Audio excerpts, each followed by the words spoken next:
Oh, baby.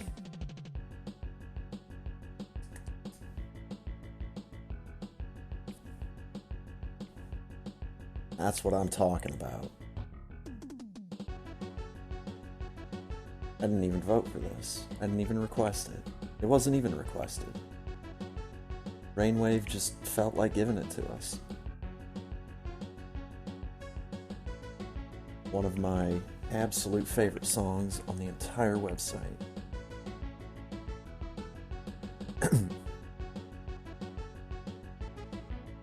Well, if I would have been looking, I would have voted for it as well, yeah.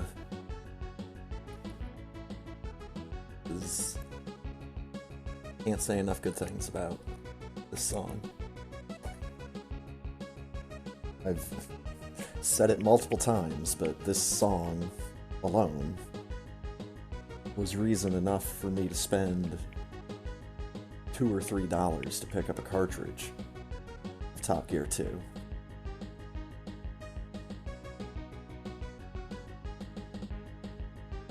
Yo, what's up, Firebat?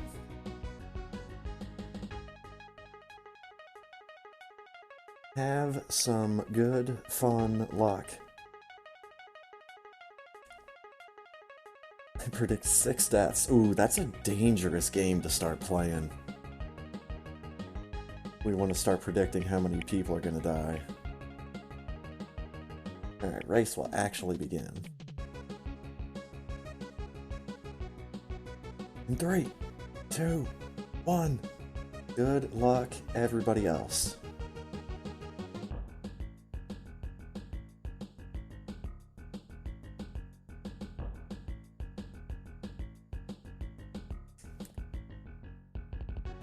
Not too soon.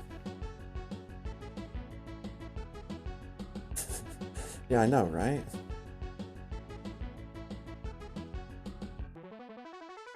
It's like Santa Claus, except once a week instead of once a year. And not as many people.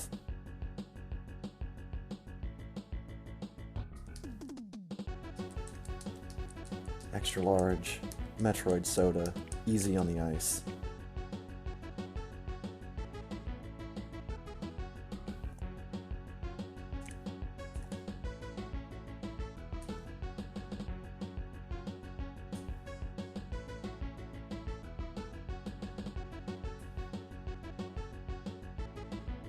Let's go.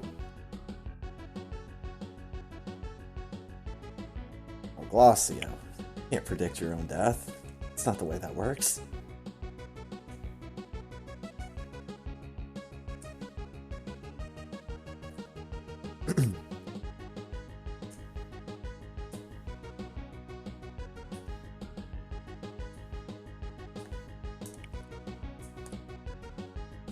Otherwise, I'd just be like, nah, prediction said I was gonna end up dead if I raced tonight, so... Yeah, it's gonna kinda...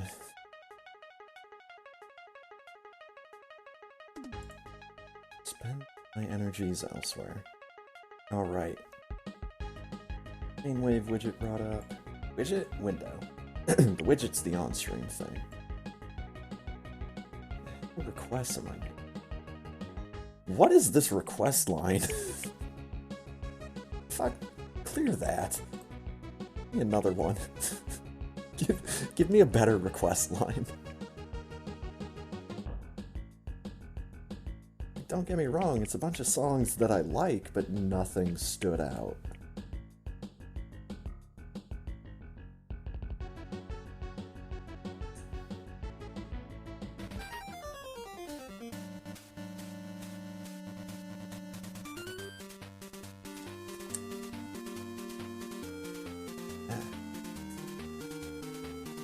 One, two, three, 4, 5, 6. And I shot down and missed the door. Taking baby steps. Don't get the pits.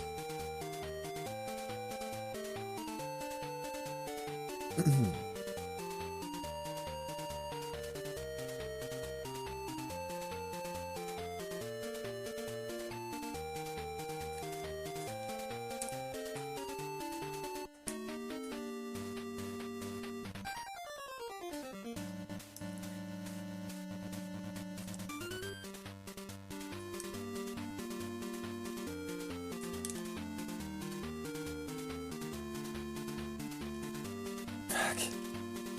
Hate it when that happens. Holding angle down the whole time, and she still shoots out a shot straight forward.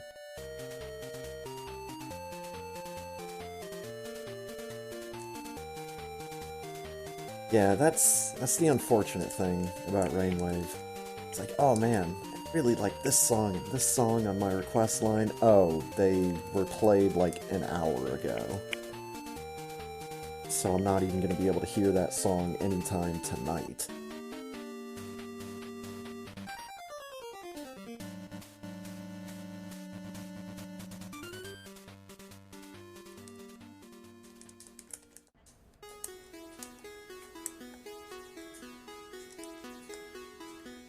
And of course, after a Dermot, a nice hot opening,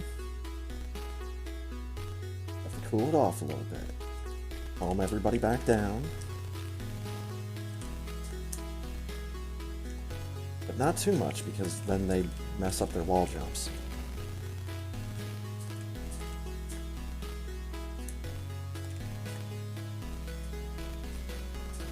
And I didn't spin jump.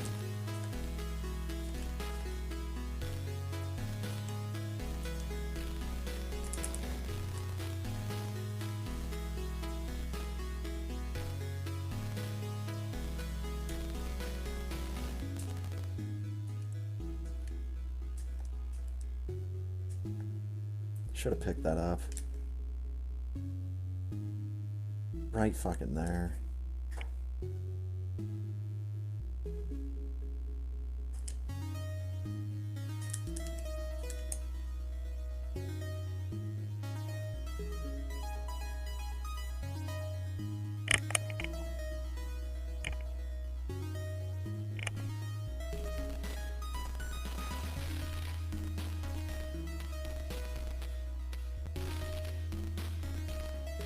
Yeah, I was about to say, I know I've seen that feature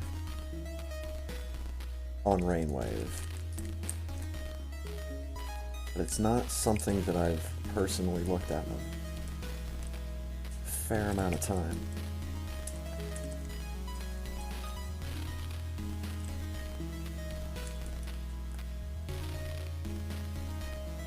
It's like my list of funny pictures that I have on my computer. I just keep adding to it.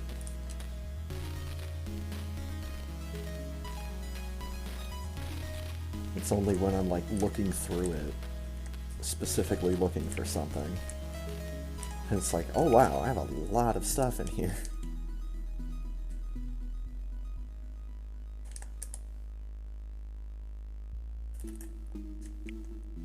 And didn't ball in time.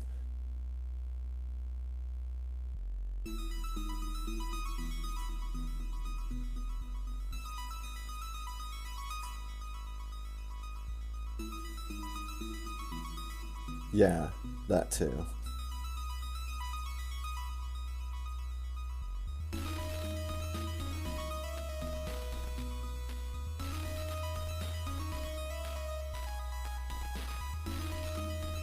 I thought there was also something where you could like see the songs that you've ranked, or that you've given a rating to. I thought that was its own list as well. Yeah, well, King Salmon. A lot of people in IRC tonight are like unintentionally saying things that are like in line pretty much exactly with how I think about certain stuff. I think I need to clean up about 90% of my run.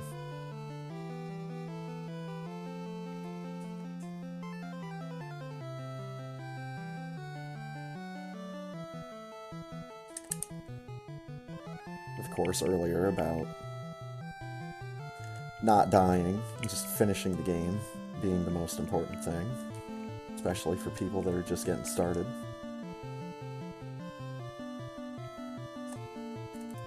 Did miss that mock ball. Not proud of it.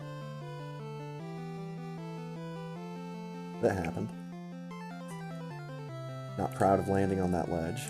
But again, it happened. A lot of little things happening. Probably because I'm talking. And I'm not just sitting here thinking about what I'm doing. Or just doing it and thinking about something else. ETC.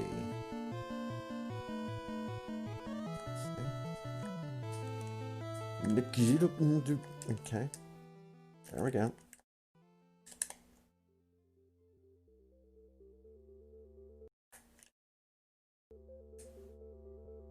Got that one.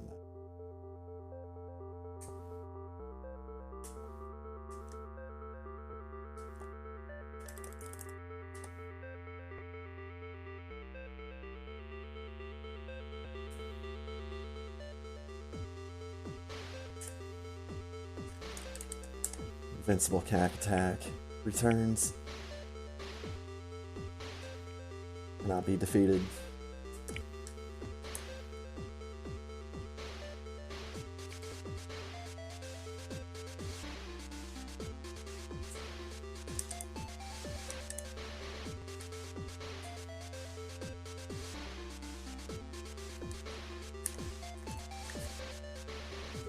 So much green in this seed. Really, I'm enjoying this.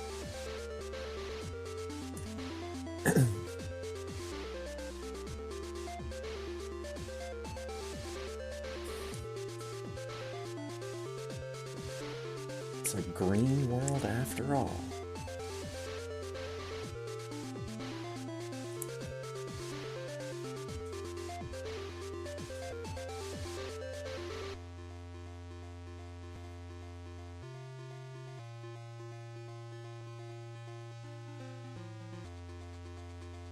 Good.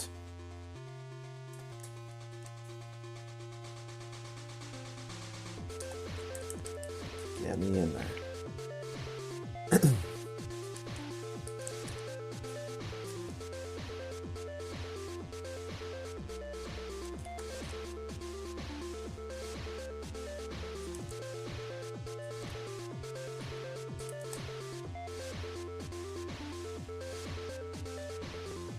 Let's go.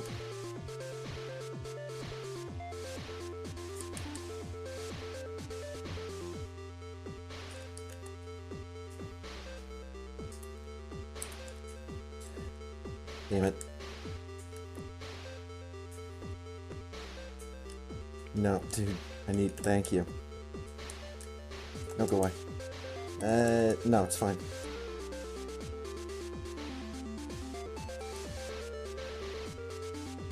Oh yeah, that definitely has thrown me off in the past. I've used super missiles to open blue doors that were either pink or green. Got him. Bap, bap, bap.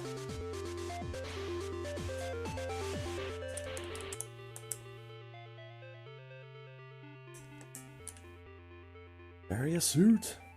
Give me my shoulder-mounted fans. Oh, yeah.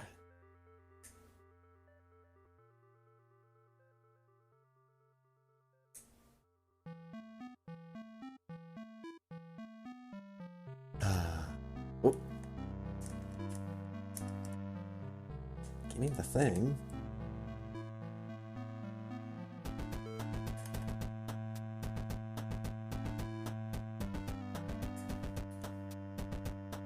Oh my goodness. Oh, squeeze through there. That's why we used the morph ball. That looks so cool whenever I can get it to work out that way. Hat's kind of far back on her head. Making it look a bit more like a headdress.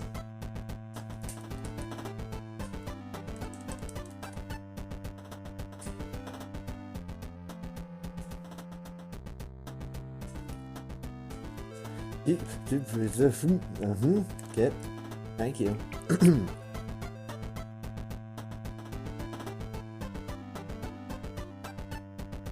But yeah. Hero Core. Good game, good music. It's free. Play it.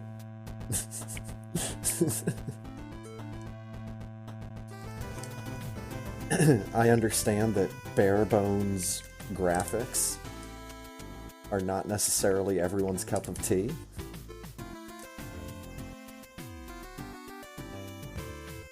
To that notion, I would say, yeah, but look at what they're able to do with this tiny amount of space and this tiny amount that they have to work with. They're giving you this much variety across an entirely free-to-play video game.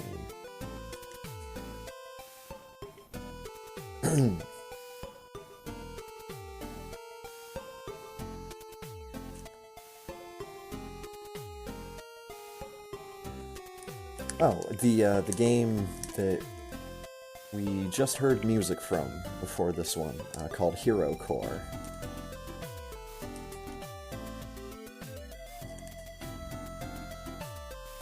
I want to say Daniel Remar. It's the guy that made the game. Sounds right. Soundtrack was done by Brother Android.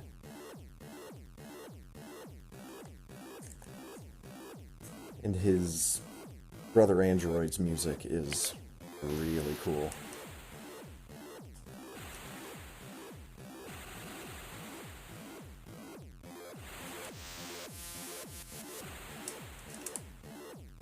Can't make out all that text on the screen.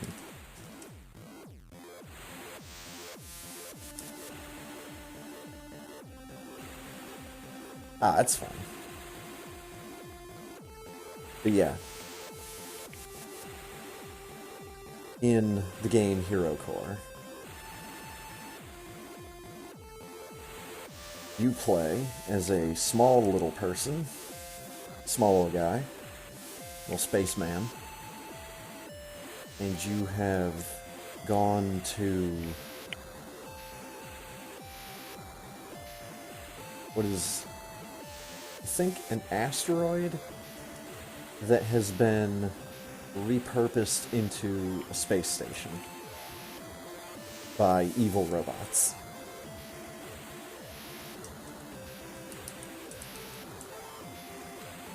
Only thing is,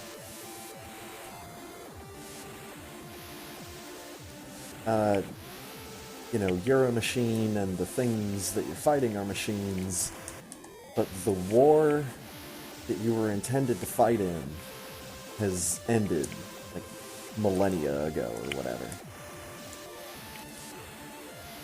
So your goal is to go and shut this guy down once and for all.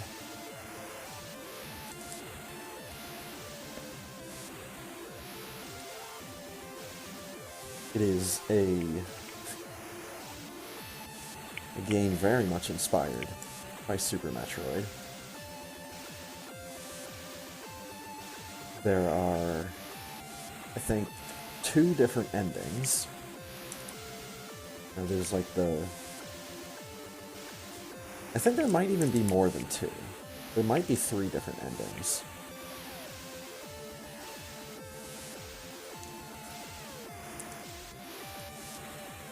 Again, graphically, it's nothing like super high def. I mean, it looks like a Game Boy game. But like in reverse. Like instead of with the white background with the black dots for the Game Boy, you have like a black background with white dots. But there's lots of different areas in this enemy base to go. Lots of different music to listen to. And a couple of the bosses that are in that game are just amazingly designed for the self-imposed limitations of the graphical style. God damn, I still love the burning snowman.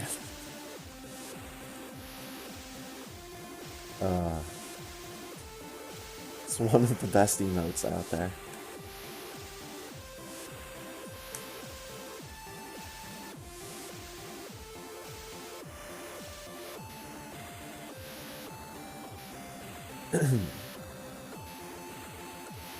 The one thing about Hero Core that is really, really cool to me is after you beat the game, it unlocks a new mode of the game, which is basically... it's like another chapter in the game, like a prequel chapter. So it's like a little dungeon compared to the giant space station. It's like a wrecked spaceship that you have to go through, and you have to fight some big, crazy war machine at the end of it all. The thing is, that boss monster that you face and the spaceship that you find him in are both referenced in another one of Remar's games called EG. Just IJI.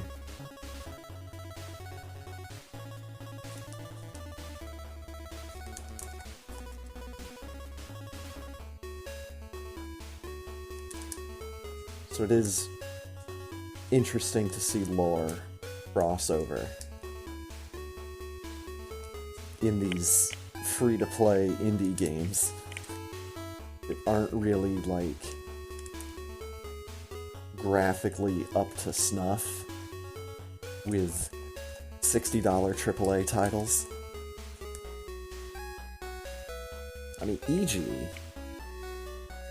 looks like it could have been a computer game from, like, the late 90s. Just because, like, hell, even the mid-90s.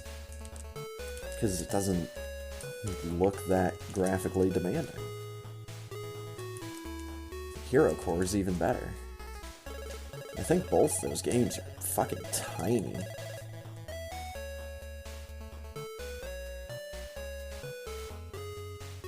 But they are both Metroidvania games. They have lore and characters, like side characters, that are, like, loosely connected. It's one of these things where it's just like they're in the same universe as each other. And this one bonus mode in Hero Core that gets referenced in EG is like the one way that they connect. That's probably meant to be taken as whatever they're going for as serious canon.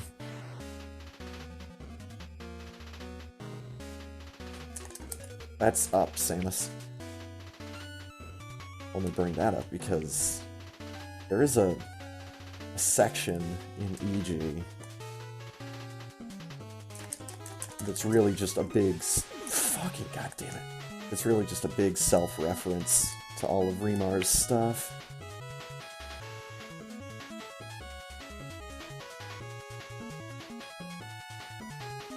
And now I'm in too deep now. There we go. Oh my god, I am in bad shape now.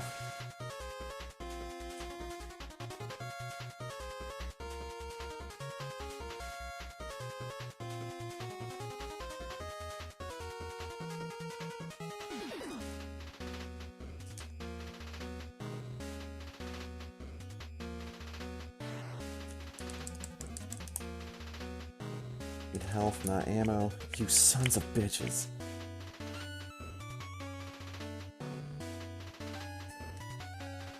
Oh, well, good thing there's no giant ghost monsters in this game. Especially none that I also have a picture of on stream with a Metroid on his head.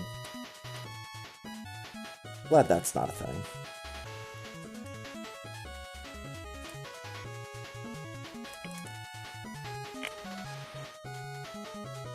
Oh hey look, it's Nightmare from Metroid Fusion.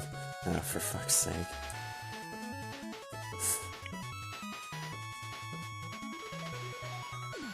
He's not a giant spooky ghost monster, he's just a giant spooky monster that has, like, control of gravity or some shit.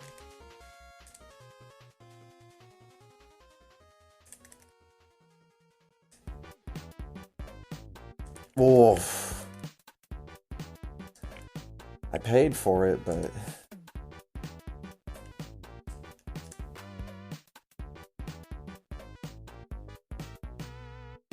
Okay, this one doesn't matter as much. This one doesn't matter as much. Got him.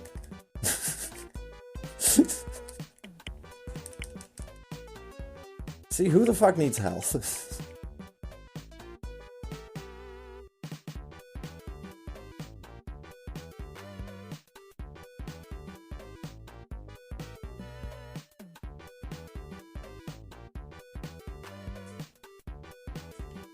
I done it.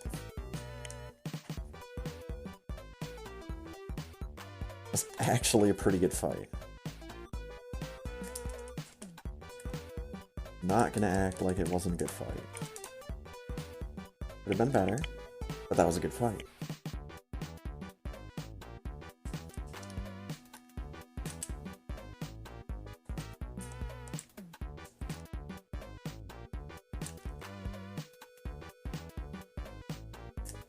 Yep. There we go.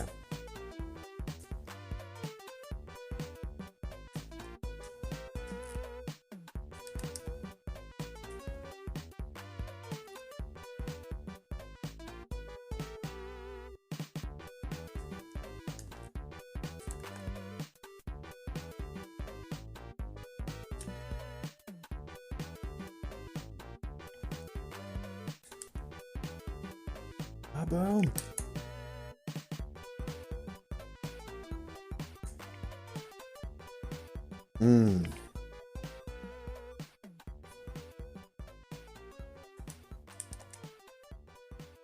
I don't think I've ever been in that position.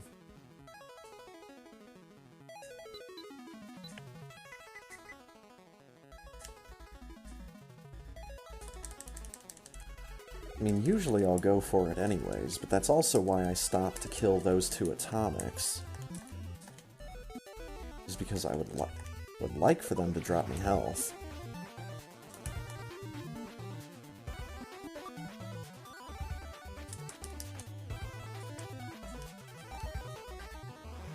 Spark.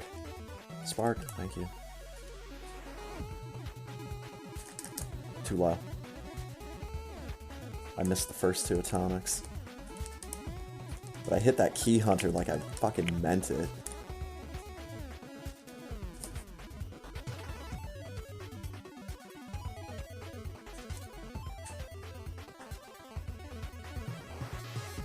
I myself turned him into a handful of pixels, and then personally scattered them across the galaxy. Or something like that. I don't know. It's been a long time since I played the game that I'm getting that reference from.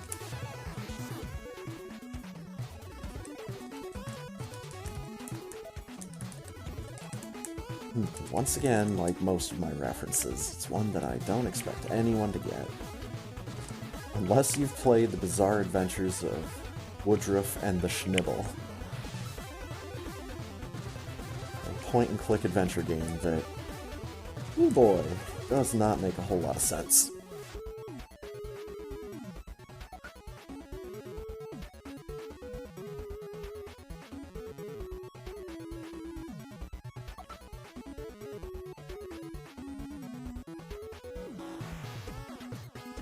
I once again credit Frank-O-Matic on YouTube.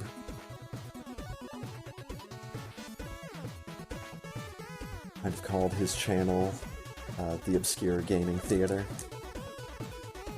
But Frank-O-Matic's videos are how I found out about Panic. or how I found out about a couple of other games.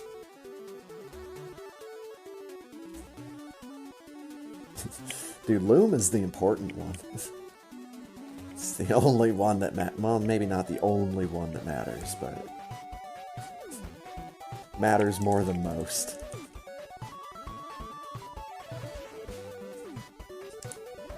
Again, that has long been one of my favorites.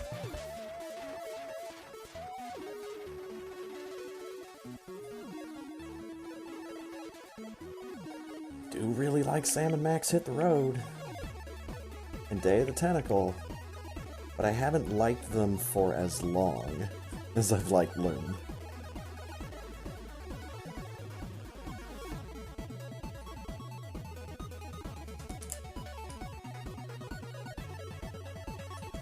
I was about to say, are you talking about Maniac Mansion?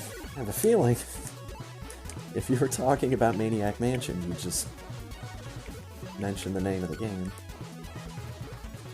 But no, there was one. There was a point-and-click adventure game that I had way back in the day, late 90s. And it had, I think, one of, only because I don't remember how many there were in total, it had a Are You Afraid of the Dark point-and-click adventure game pre-installed on the computer when we got it from the store.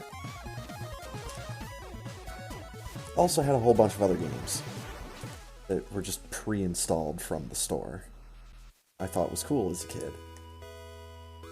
Especially since one of those games was Tyrion 2000, which is and has been ever since my favorite shoot-'em-up. I've played some other shmups that have been pretty good.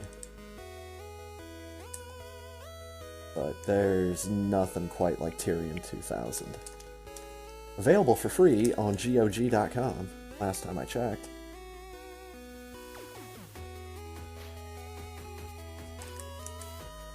I'm just plugging all the cool free games right now. But yeah, that Are You Afraid of the Dark point-and-click adventure game.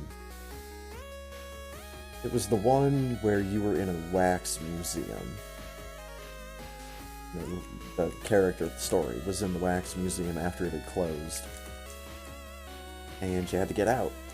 Or you had to solve the mystery of what was going on or something. I don't know, because I never beat the game. Because it actually scared me as a kid.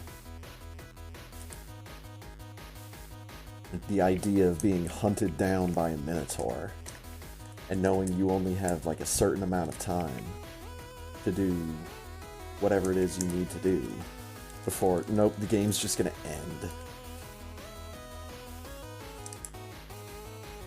Didn't really like that as a kid, just that concept.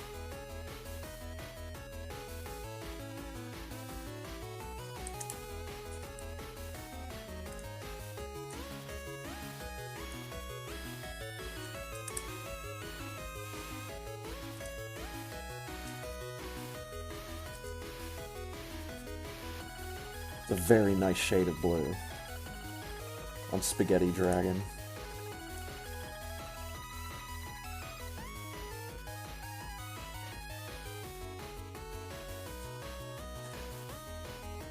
There we go.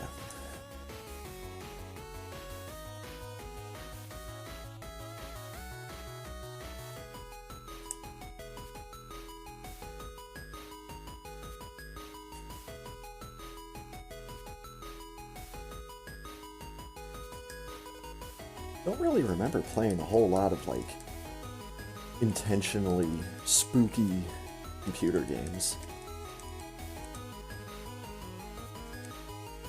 Just because, like, the technology wasn't really there for it.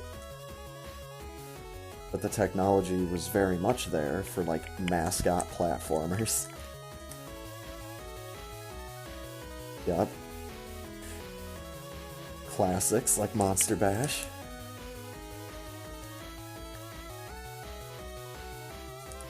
Doom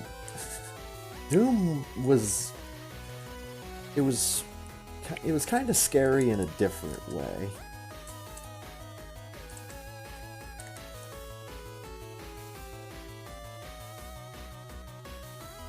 It was like, okay, how am I going to kill this giant horde of enemies with only this amount of ammo?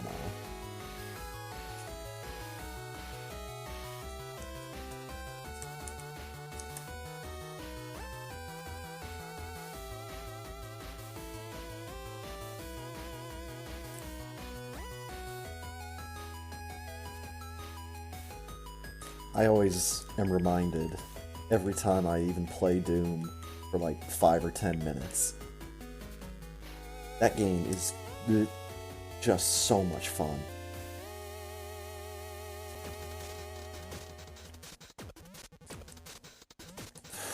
I am not doing a good job.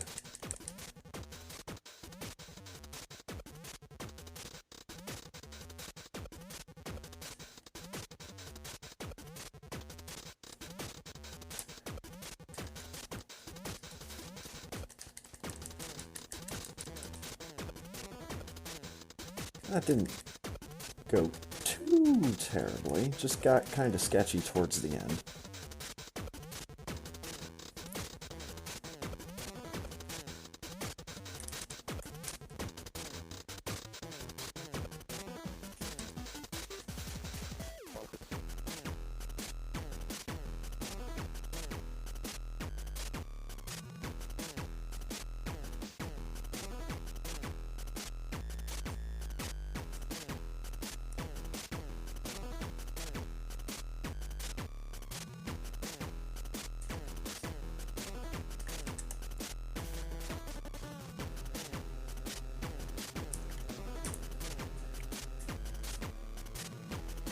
This is kind of a hard to see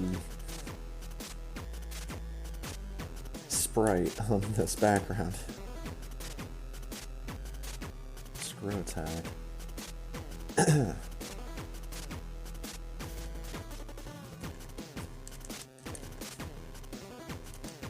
Trying to remember what video game. Well, I do remember what video game scared me the most when I was a kid. Easily. It would be the Wall Masters from Zelda 1.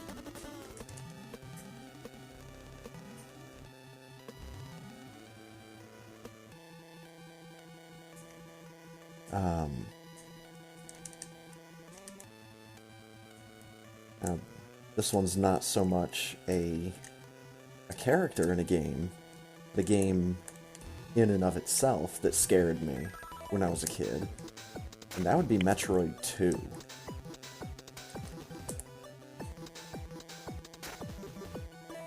Metroid 2, a handful of times where I played it as a kid when it was on display at some store, back when they had that kind of stuff just on display.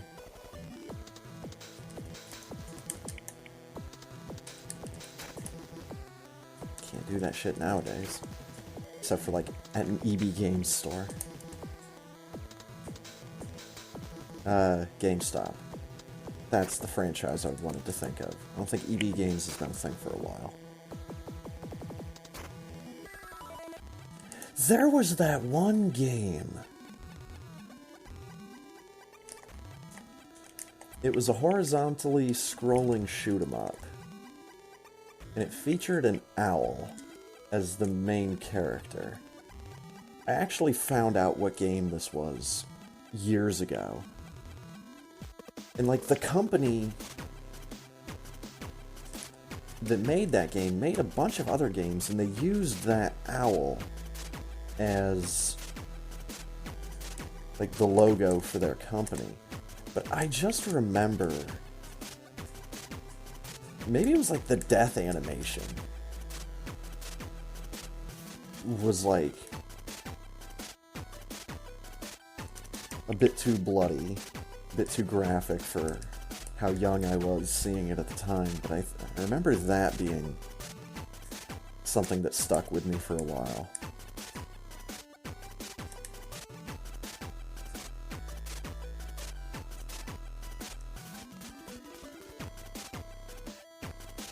Also have memories of playing some really, really colorful shmup when I was visiting my grandparents.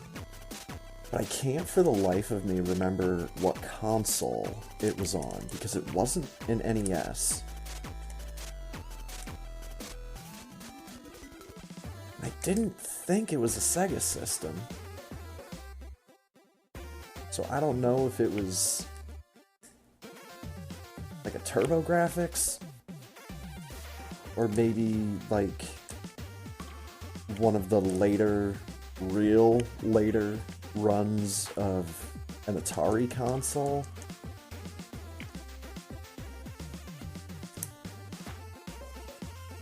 Can't for the life of me even remember what it was, because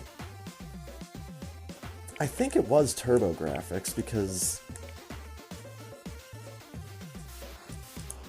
I seem to remember it having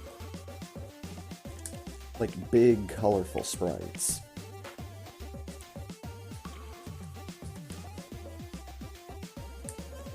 You know, like something that the NES wouldn't be able to do.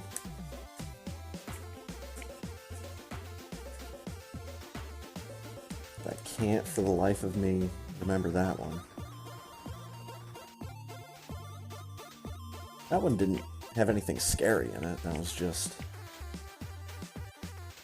early-ass video game memories.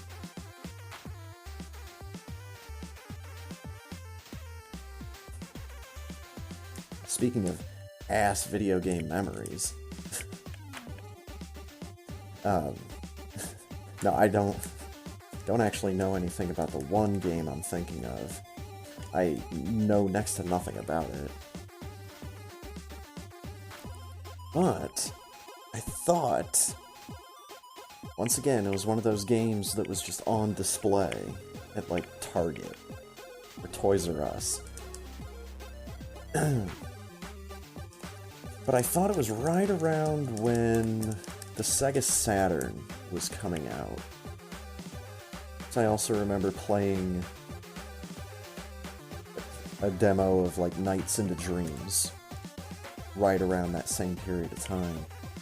But it was this weird, cartoony looking game where there were these big, tall buildings on either side of the screen, and it would, like, slightly scroll so that you could see, like, the center of this court, for lack of a better term, and not see the buildings on either side when it was just centered. But I don't remember it being a basketball game. I thought it had more to do with, like, destroying the other team's building that's on their side of the court.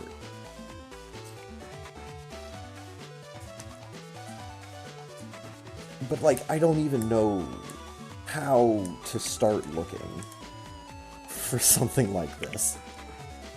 I've tried just looking up lists of, like, early Sega Saturn games, and everything I've looked at is like, no, that's not it, that's not it, that's not it.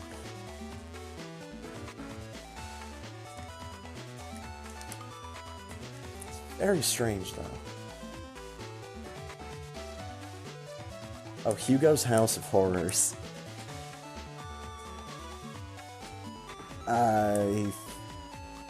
I don't think I've played that, but I'm pretty sure I've seen it. Seen, if I'm remembering right, it was someone that I wasn't expecting to do a Let's Play of that particular game.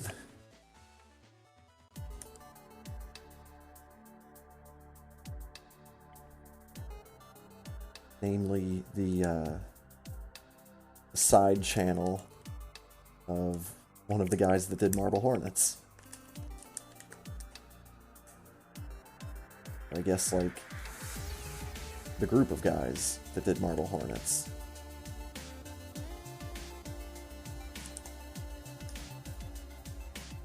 Now there's been some things that have happened, and I don't believe they're working together anymore.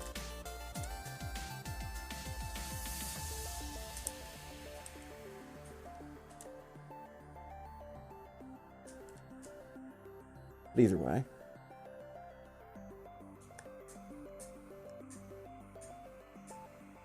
Yeah, I think you're right.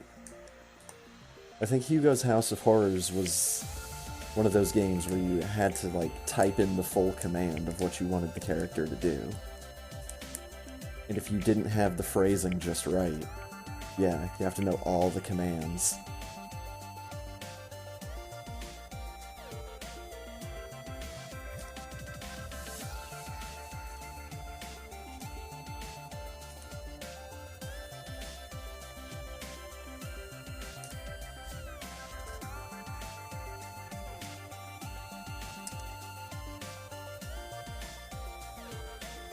You bitch.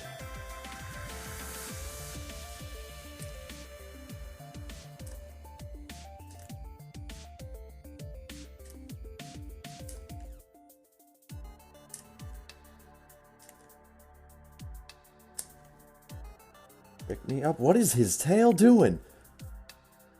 And it was doing it for a while, too. What the fuck?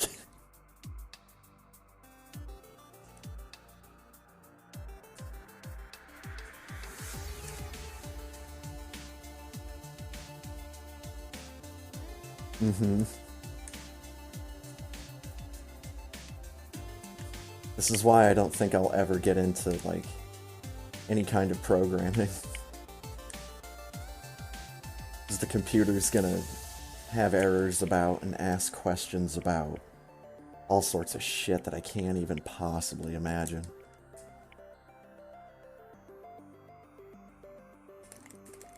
Open Sesame.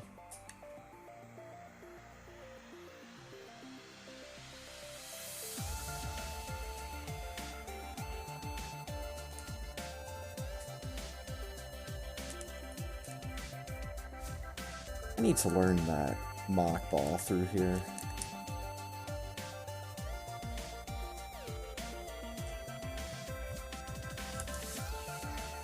Not too far back? Nope. Come on. Come on.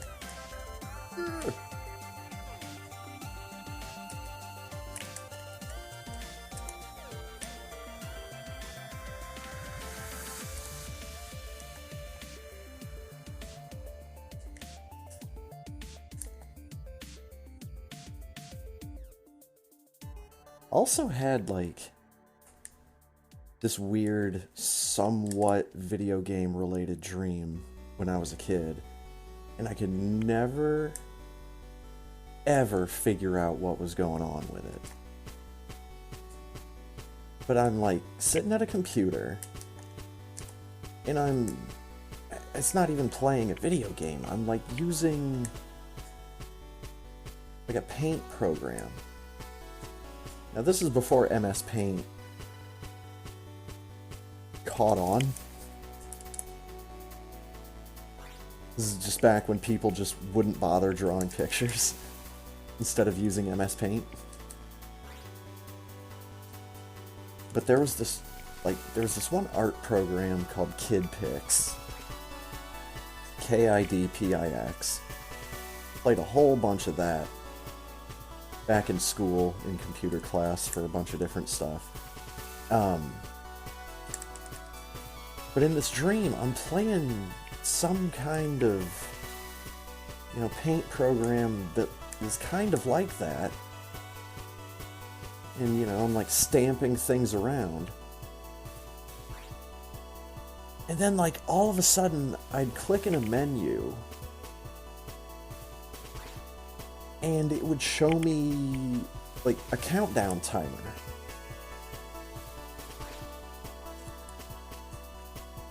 Fuck. And I'd always get, like, real scared of what this countdown timer was about. And I don't think I ever kept it open long enough to find out what it was going on about. I just remember being filled with an overwhelming sense of dread at the sight of this countdown timer. from, like, an art program.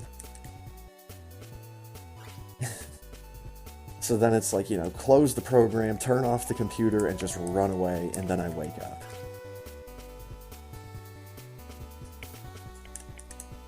It's the strangest thing. Dude, Kid Pix was ridiculous. I don't think I ever had a CD for it. I had the 3.5-inch floppy disk. I might still have those floating around somewhere.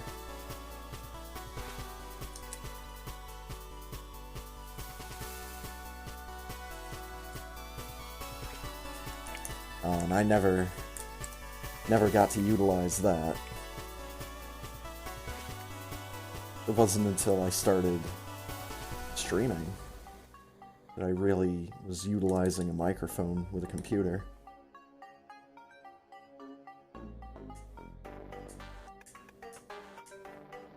I mean, technically,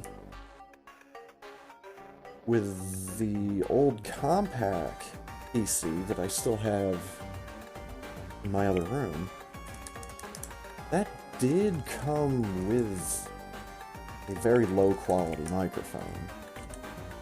I remember messing around in, like, my high school days, trying to get some kind of a guitar recording.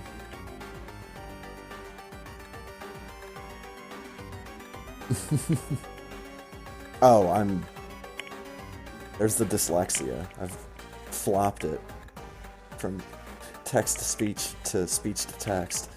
Damn it.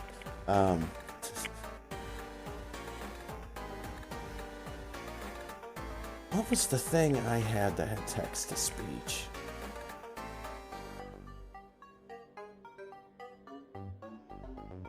I want to say it was... Oh god. Like a computer, like a CD-based encyclopedia.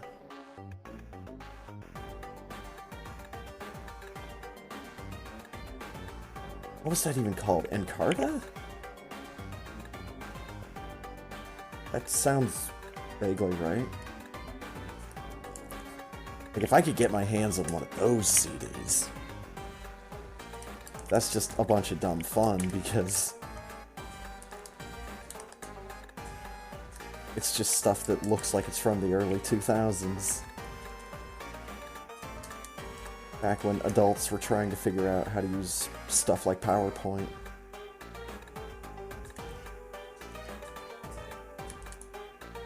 You know, like back in the good old days when PowerPoint presentations were still something to be proud of.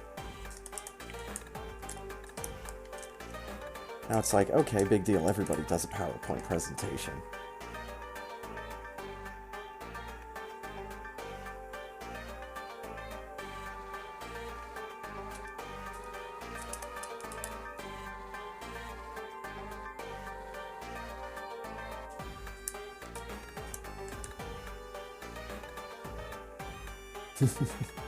Yes. This is the fade, this is the wipe, this is the star, this is the circle.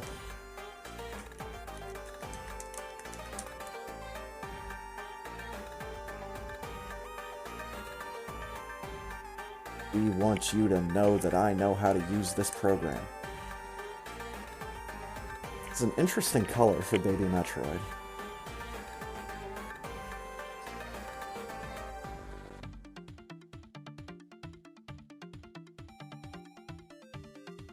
Yeah.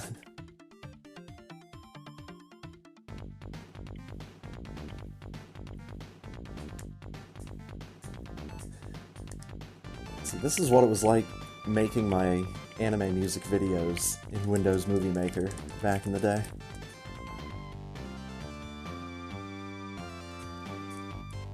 I wonder if I could show all of those during the intermission. Like if I actually have enough time to show all of them. I kinda don't think I do.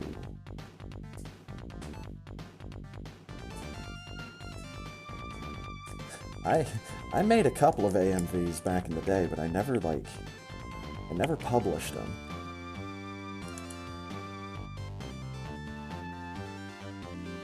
I always thought the stuff from like, oh god, the only website I knew about at the time was probably Otaku Vengeance. And man, they had some good AMVs. That's how I found out about bands like Iced Earth and Blind Guardian.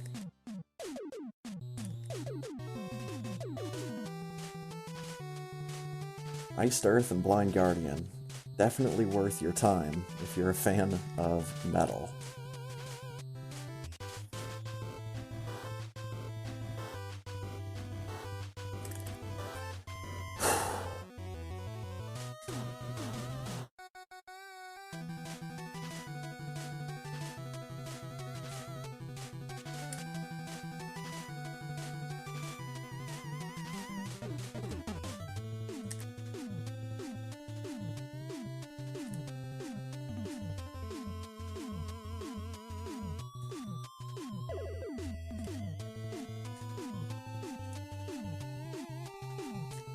That should be it.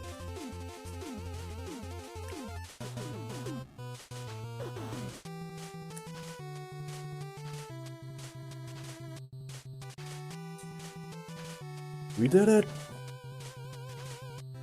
Oh, man. Feels good to not die to Mother Brain.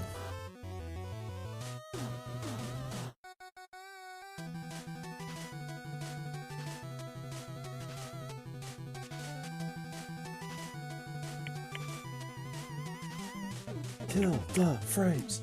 Kill the frames! Kill the frames! Ooh, taunt the frames! Oh, always good when you get the taunt thrown in there. Kill them, then taunt them. Wow. Spazer Crab out for blood tonight.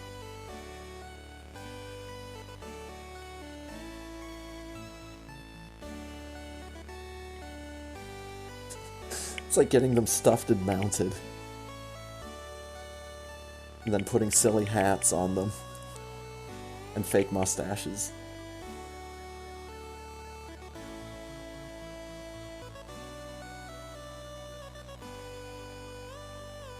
All depends on how close to on time we started.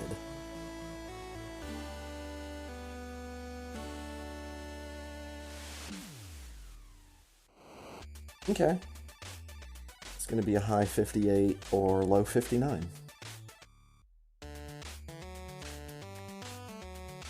Depending on how much of a bitch Mother Brain feels like being.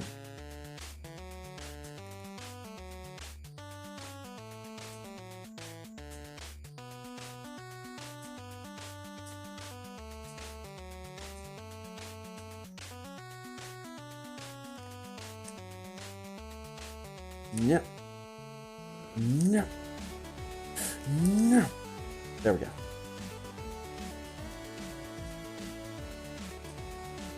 Taste the rainbow.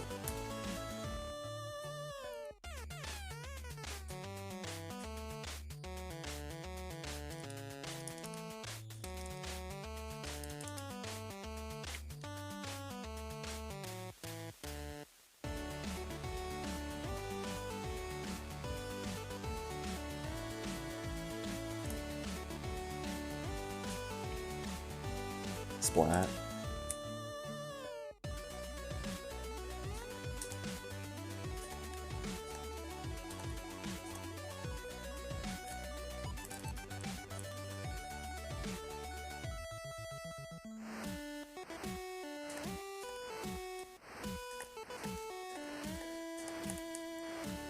Yeah.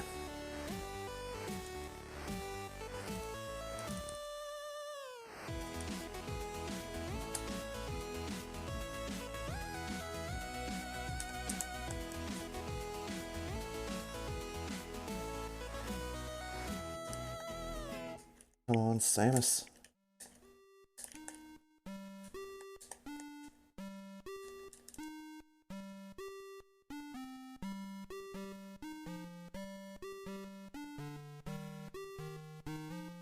Out.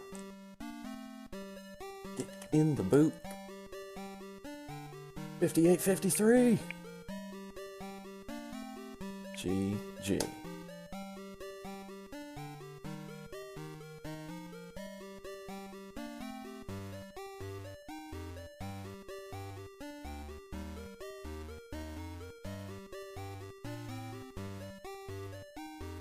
Oh my god, were there actually 6 deaths? Oh my god. They predicted it. What the hell? What? No, I got last.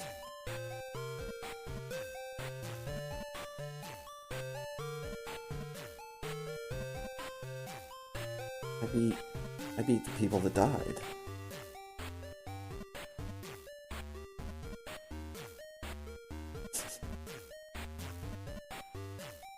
Thanks for making this prediction possible.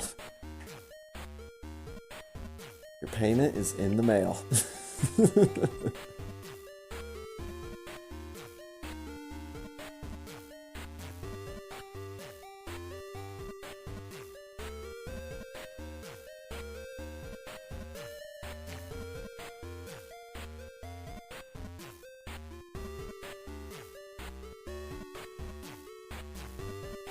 Oh, goodness. My glass of apple juice.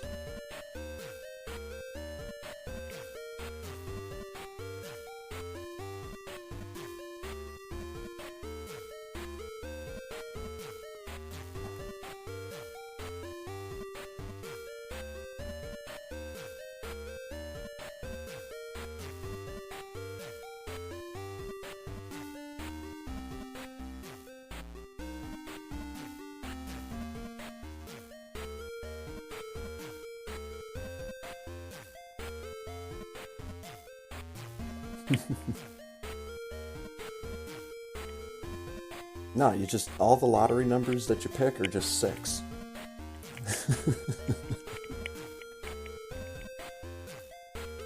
Oh god, yeah.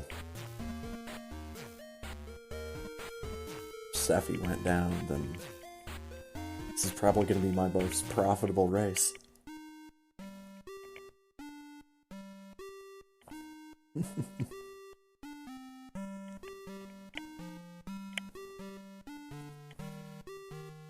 That is still just ridiculous. Like a couple weeks back when I died in both races, I think one race I actually lost, like, maybe as many as 4 points. But then, like, the other one I actually gained points somehow, so...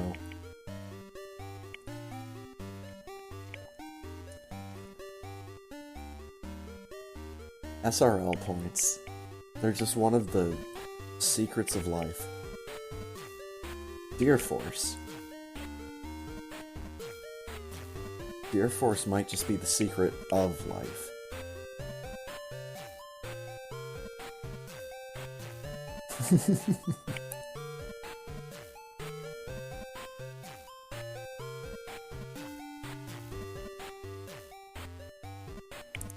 Yeah, best of luck with beating Zost in 3 1v1s.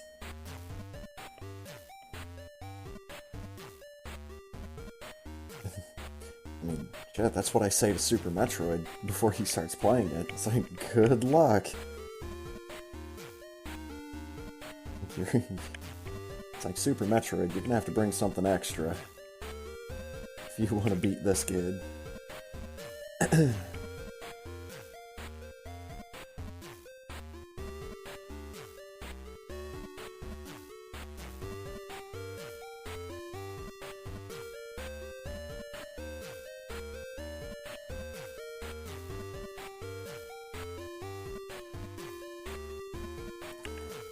Alright.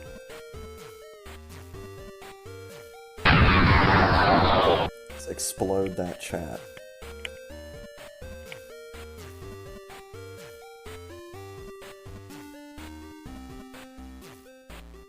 On that earlier thread, as long as I'm planning on doing stuff that'll get my that'll give me the reason to edit stuff out of the YouTube video. Where do I even have my AMVs? I even have them on here?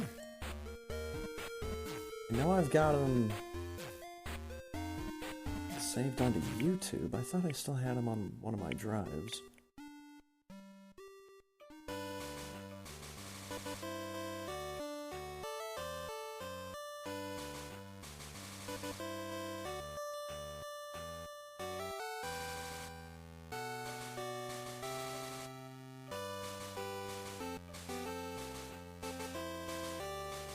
Well, good. I believe you're all temporarily spared then.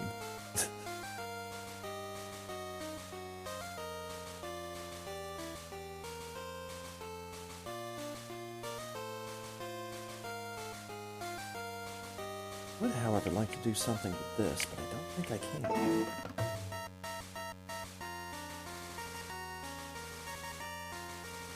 Yeah, that's the sound of something not working with my version of Windows.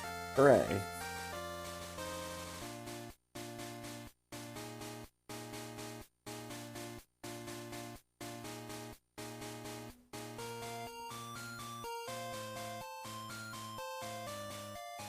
In downloads? Why would it be in downloads?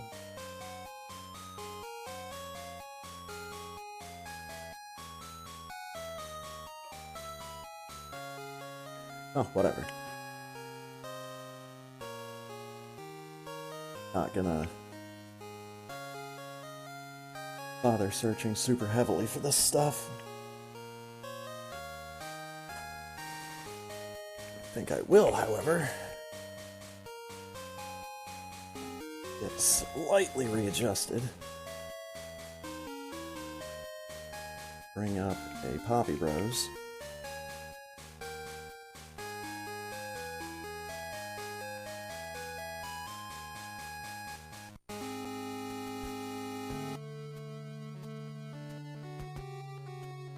Back through folders.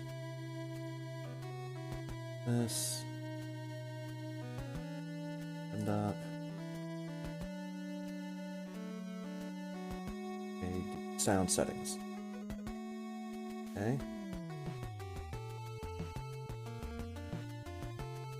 Let's just mute it there.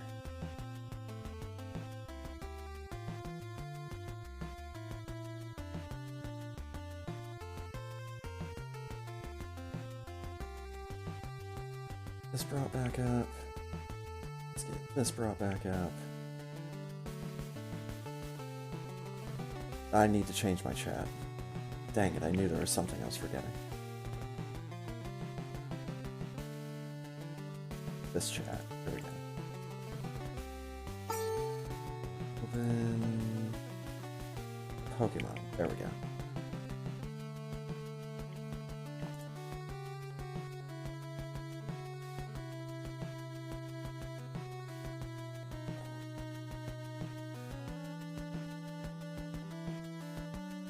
But yeah, the one unfortunate thing about my anime music videos is they feature very much copyrighted music. There's one of my videos I can't even like I can't even view it in any country. 'Cause that song is copyrighted as hell. Push the wrong button.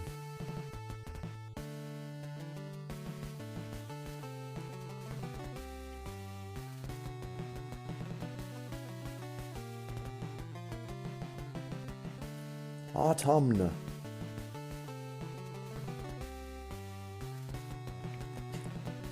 Who do we have out in front? Charisma. So that means it's winter now. That's what it means. No. Means... Really, I can just run around in here. I can also go after the fighting guys, but also use my grass attack against Boldor. Giga Drain, there we go.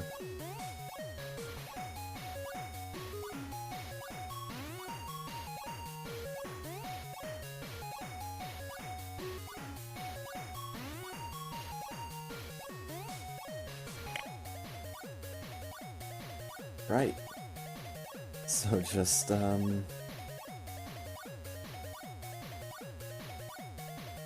just gonna do a little bit of grinding.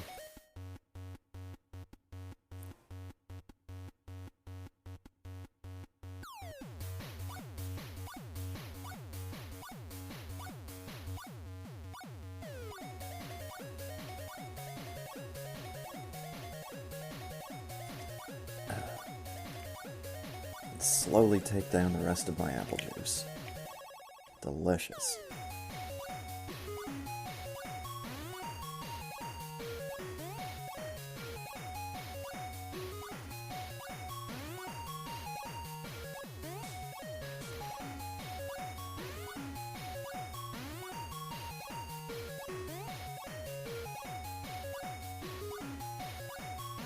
Haven't been paying super close attention, so I forget who has the experience share.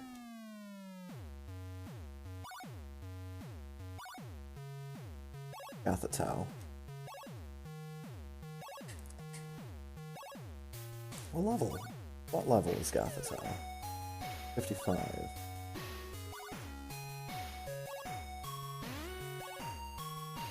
Actually here just to beef up Virizion and to ride our bike.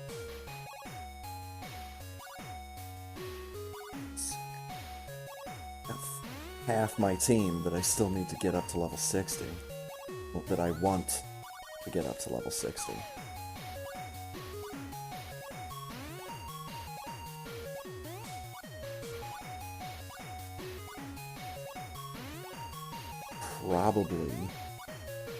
Probably be fine if I tried to take on the Elite Four with my party the way it is. I just want to stack the deck a bit more in my favor.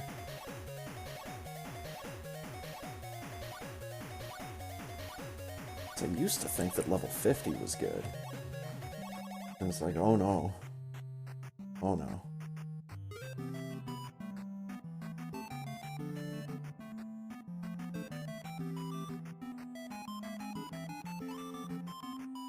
I need to do another full playthrough.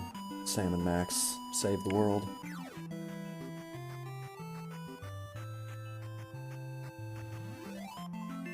The version I have on the Wii, called Sam and Max Season 1.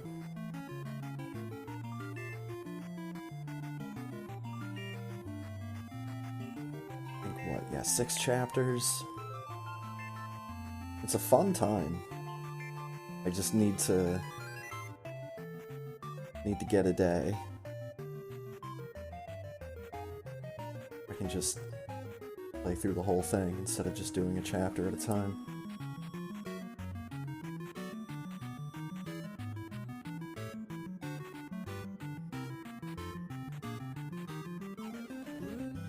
Feed me your energy.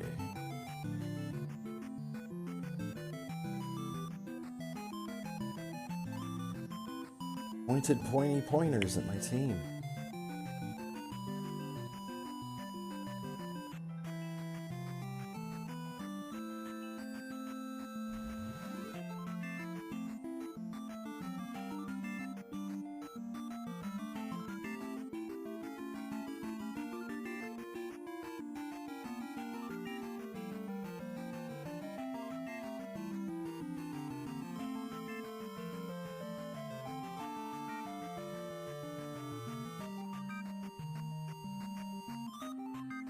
That's right. How close? Gothitao.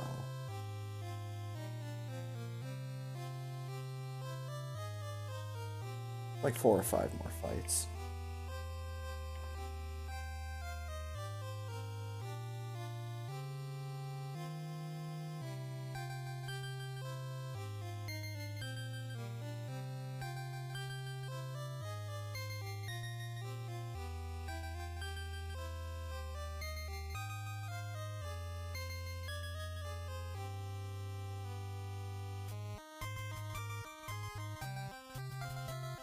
Get out of here.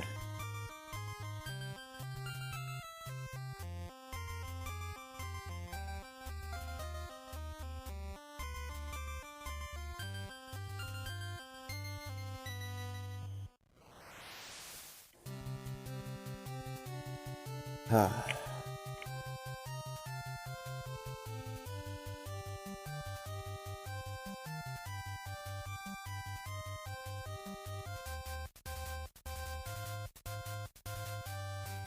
Am I already using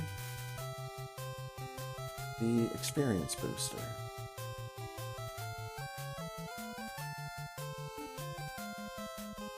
Looks like I am.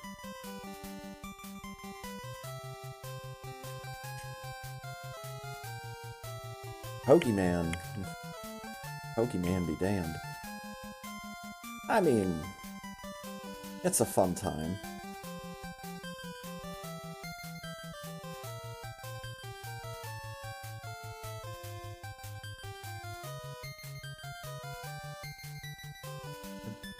Yes. Just wanted confirmation that it was the lucky egg.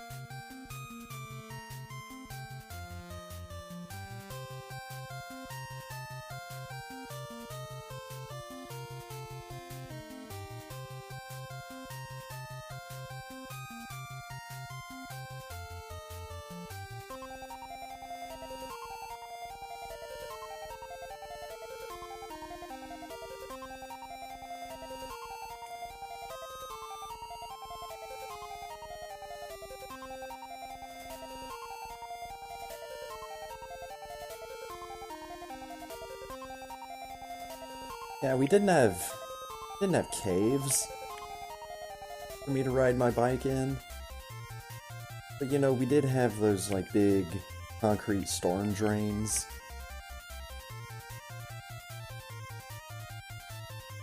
Or like a little stream or something was running through it. Oh yeah, those things are built to just ride your bike back and forth in and fight wild Pokemon.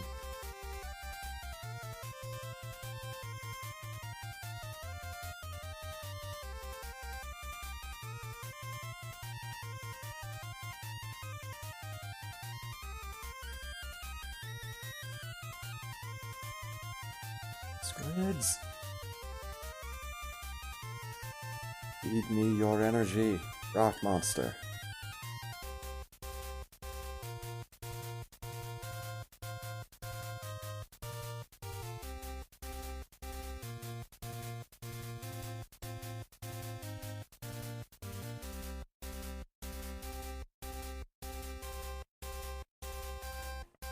They both ding at the same time. Well, they both dinged at the same time.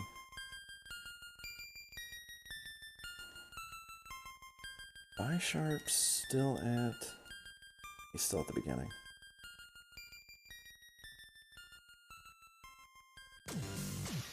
Unique. Hello, Excadrill. Allow me to introduce you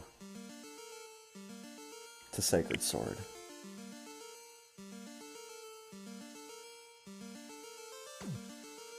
Good night, Excadrill. There will be no encore.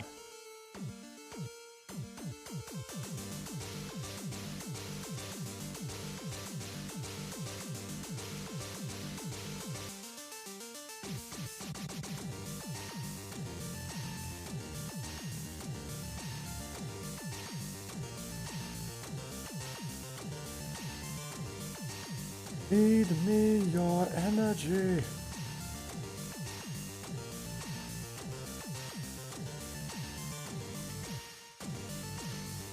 Oh no, not Stealth Rock.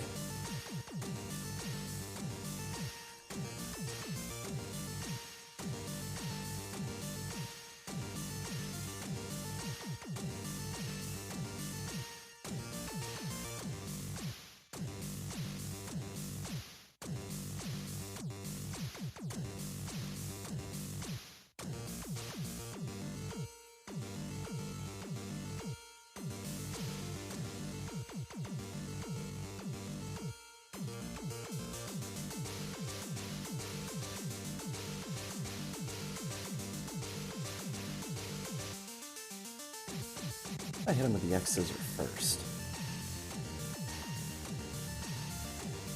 Then I'll actually be able to heal some damage with Giga Drain.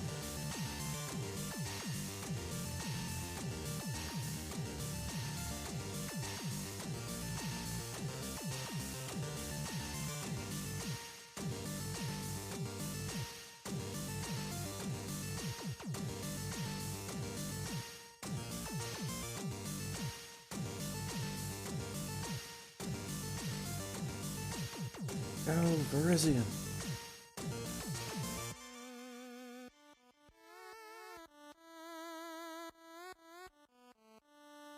Eat this rock monster. Put him in your mouth and chew him up a bit.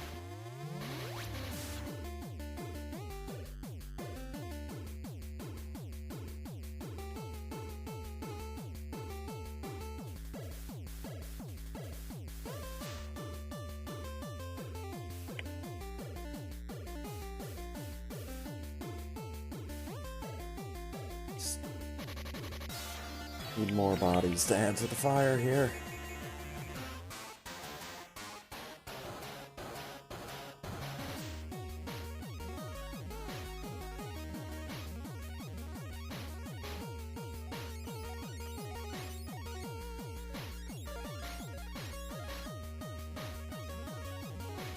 Pretty soon, I'm gonna need to get some of my moves back.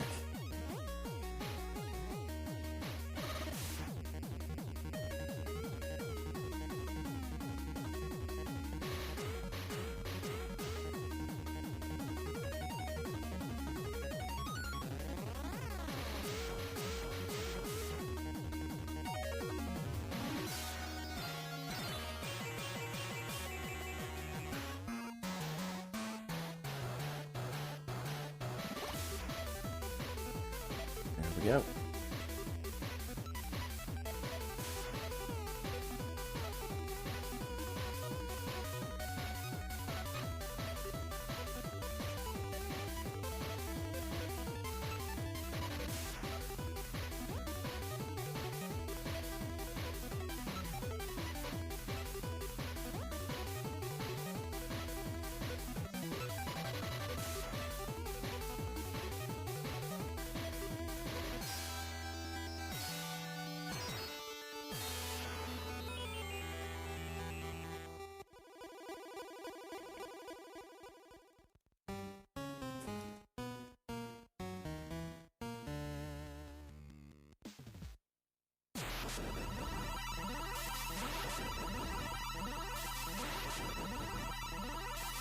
Yes.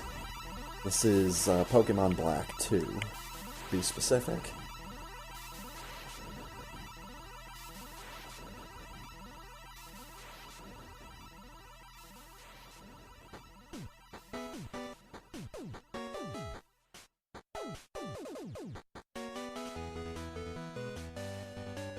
This was one of the few main series Pokemon games that I had not played through yet.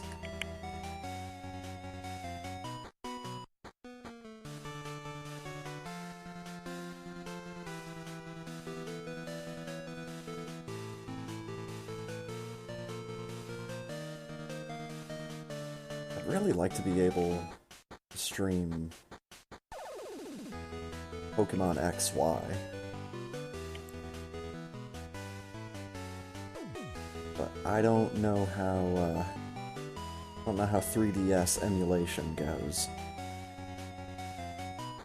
I don't want to have to erase my data that I've already got in Pokemon XY. Because, I got a lot of Pokemon in that game.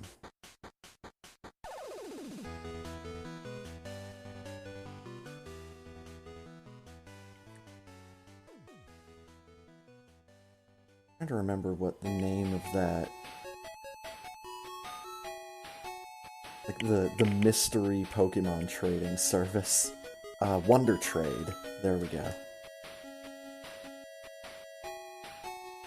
I think Pokemon XY was the first time they had Wonder Trade. Where you're just like, well, I have a Pokemon, I'm gonna put it up for trade, and I'm just gonna take whatever comes my way as a result.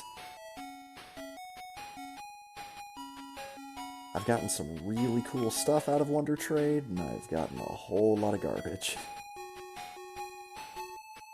But I like that idea. Just, I'm putting this thing up for trade.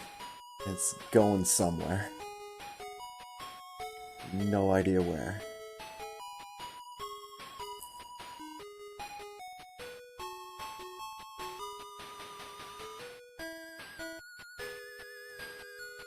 I think I can get Virizion up to level 55 before I need to refill his moves.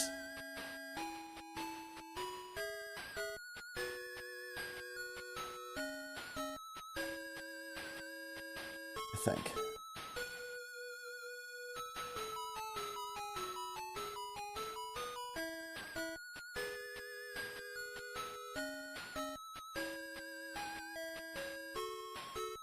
This Boulder is especially tough. Didn't get taken down to the red.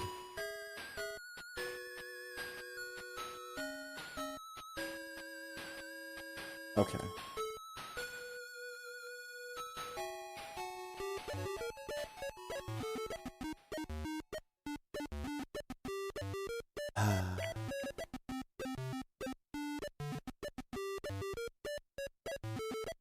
Good old Monkey Island.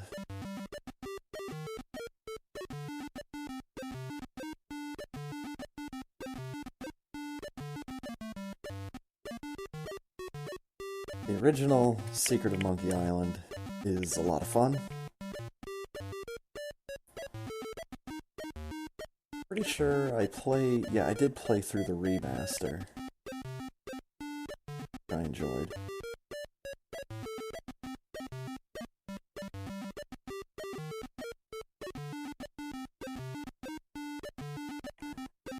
I still need to play through all of Monkey Island 2 at some point. Got the remake of that.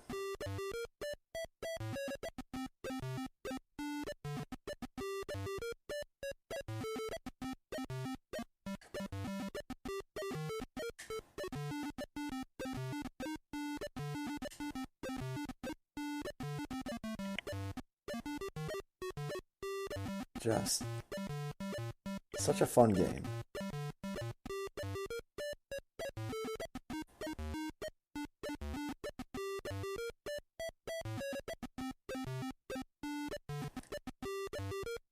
You can believe it, there was a point in time where there just was a distinct lack of funny pirate games.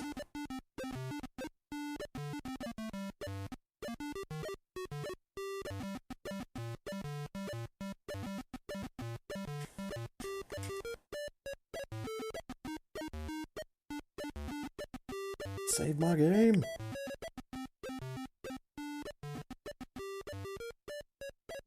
Looks like the race channel might just be opening up.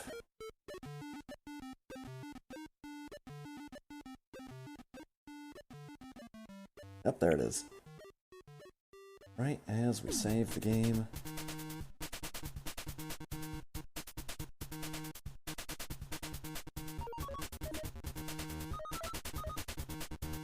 That there. I must be psychic. Psychic type.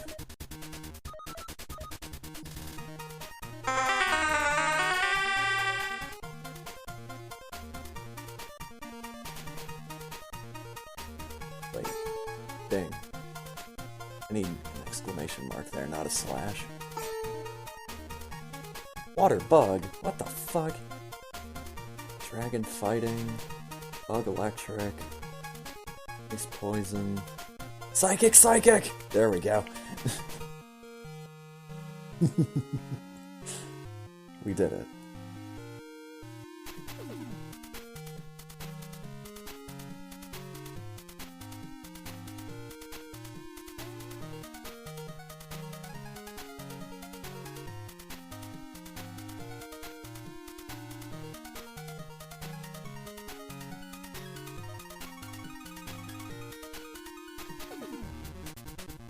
Alright, so let's get back onto OBS.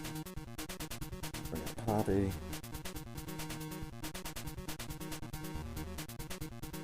Smooth is transitioning the other direction.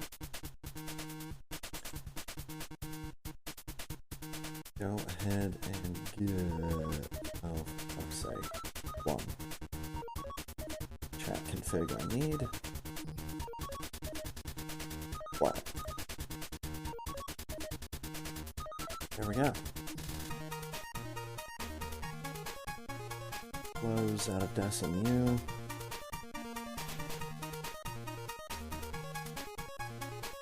And I can not join this race.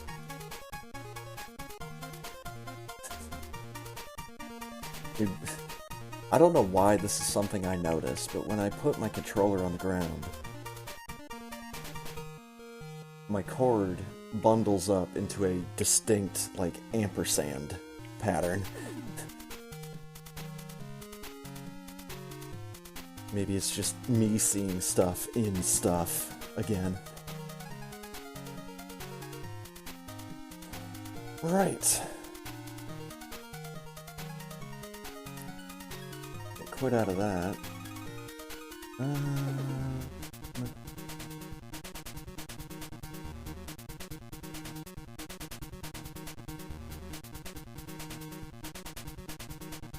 Nature had some neat color options.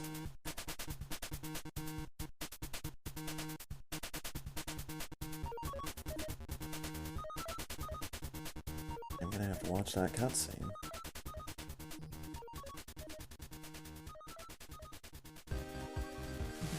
Very blue ship. And another very green Samus. Okay, what could possibly go wrong?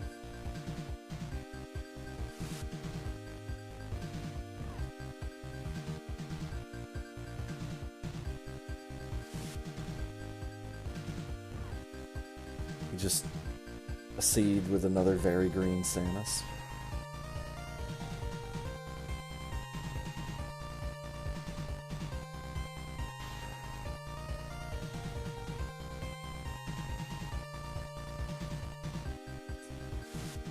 Tell me the other cutscene.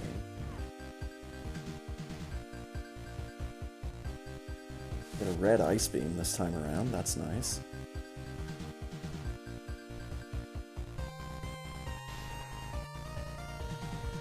Ooh.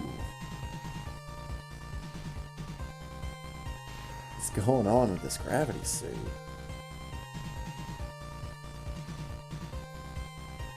Reminds me of that one palette swap of Blanca from Street Fighter, well, from Super Street Fighter 2. He was orange and green. It's not that bright of an orange. We can work with this.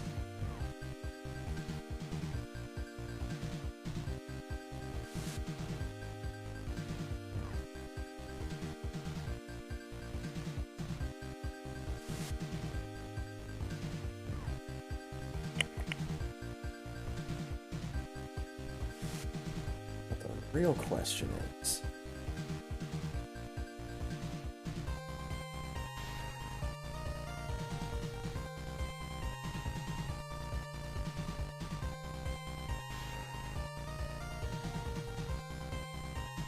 can I deal with this? Oh God.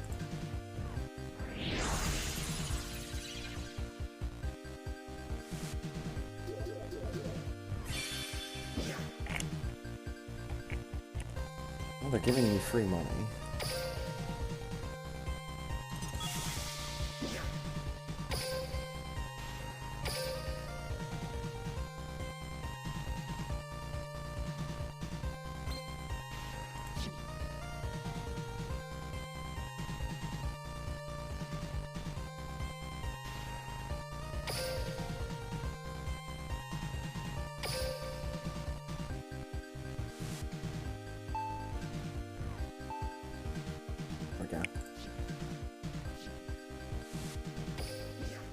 Super loud.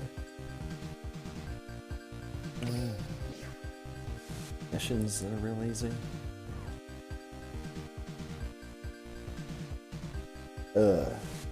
Not really. What deck am I using?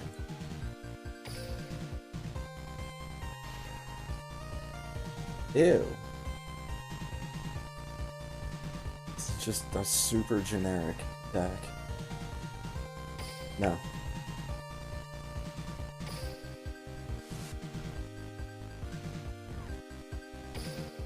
Tempted to go with the Exodia Choo Choo.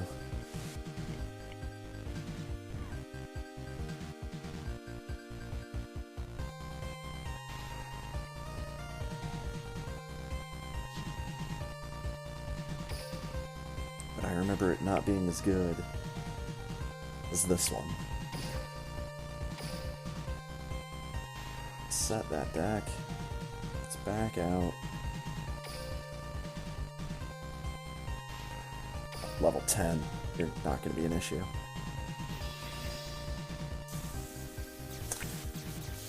Speaking of not being an issue, let's not worry about dropping my Wii Remote on the floor by just setting it on the floor.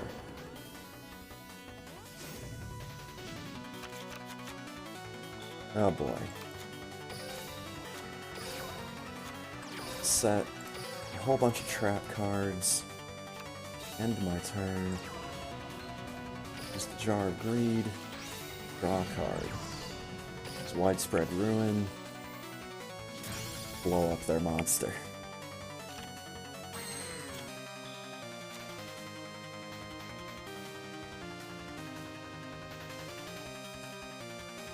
We'll set that. Shadow of Eyes will go off.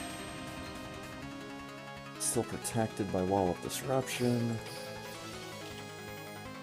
And since he's face up, at the end of my turn, I get to draw a card. Wall of Disruption. Just keep giving me cards. I absolutely need to just burn through my deck as fast as possible. I get those damn Exodia cards.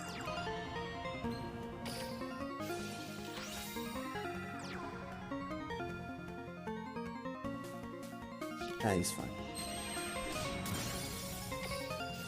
Because parts of Exodia count as normal monsters. And they're also spellcasters. I can summon them into my hand from my deck. The effect of this guy, Blue Dragon Summoner. No!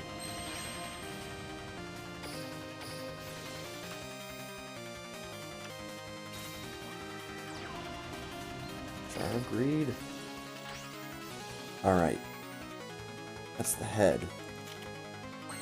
The head is the one part of Exodia that I can't get through the effect of Blue Dragon Summoner. And thankfully, this computer is only level 10, so they are very foolish.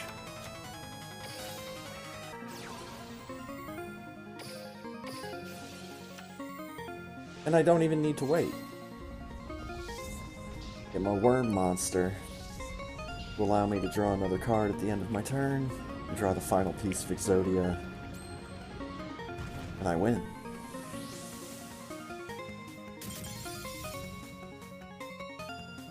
I won because I had all of the Exodia cards at one time. What a strange mechanic to have in a card game.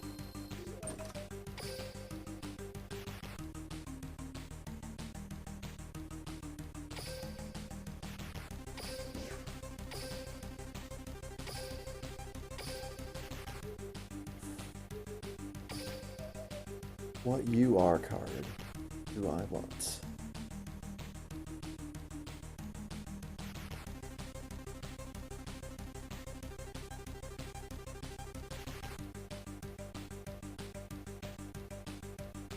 Embodiment of Apophis is pretty cool.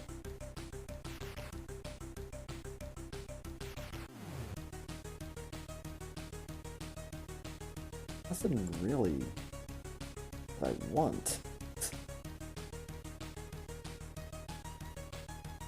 I mean, if I could get like the alternate design for Red Eyes Black Dragon, that'd be kind of cool.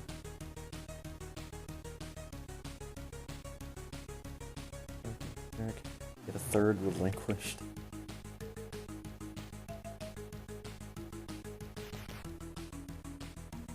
It's just not really anything here that I want.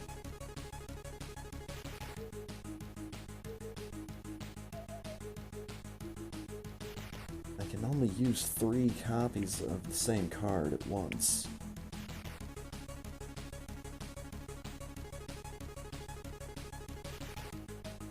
This is not all of the UR cards that they have in the game. The only ones they feel like giving me for free. Check SRs.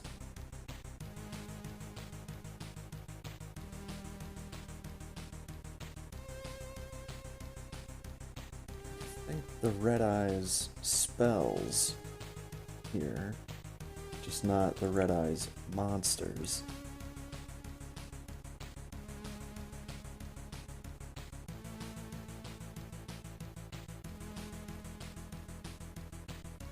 Almost there. Millennium Shield might be nice. Get another one of those.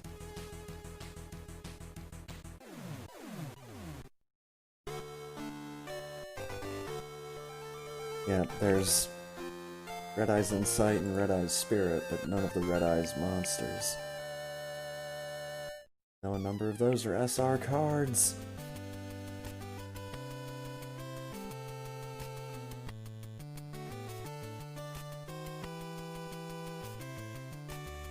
There's just not really anything that I want. What do you do when there's nothing that you want? I guess I'll take another Masked Beast. He's a big spooky monster. And this is... will largely be the same collection of crap.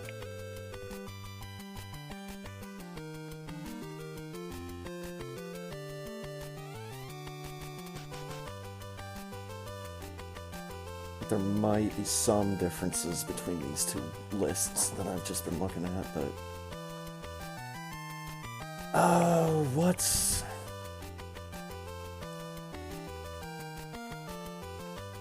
what letters do I need to be looking for?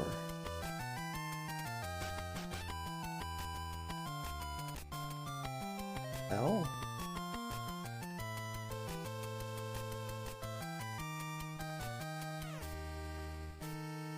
Oh, he's adorable.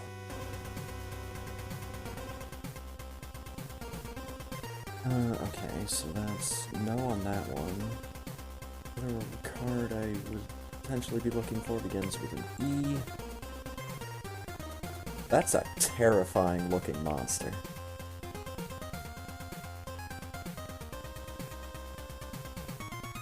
Swarm. It would be right in here. Guess I can get this guy. I don't have him yet.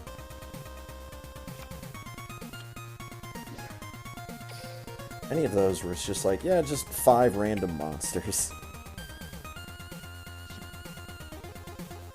Fuse them together and make giant kaiju. Fight off the demon world.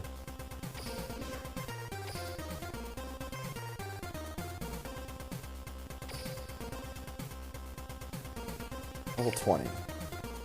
So not like that much better than my just was, but he'll at least function with some degree of intelligence.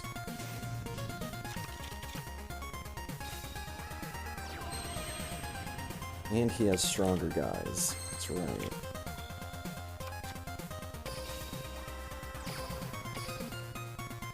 I might not win this one.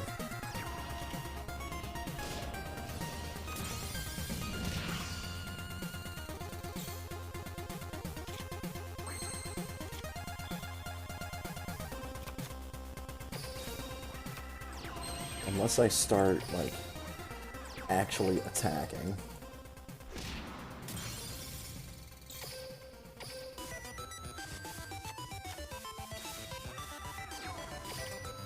Draw another card.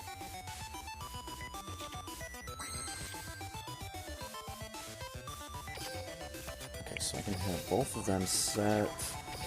Down Draining Shield.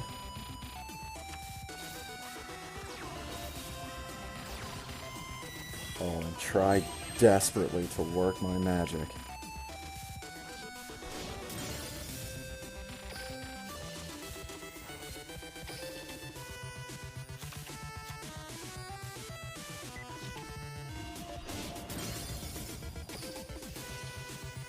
Another piece of victory.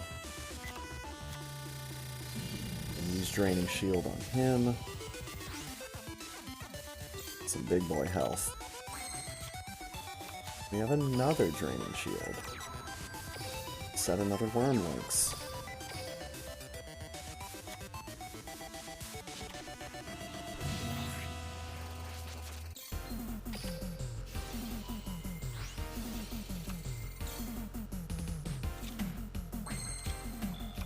Perfect.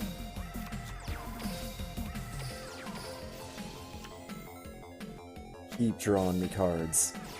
You terrifying monster. Let's take all their attack points. And that's all 5 pieces.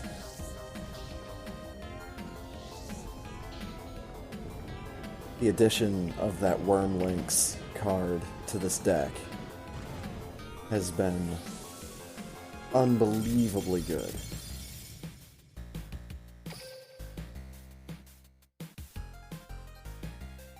Once again, at the end of every turn, during the end phase, if that card is face up, I get to draw a card.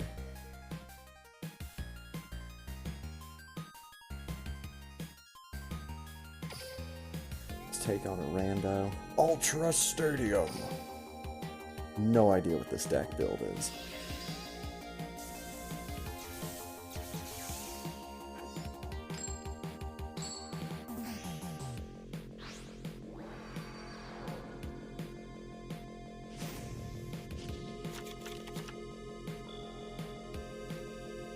Nothing but deck destruction.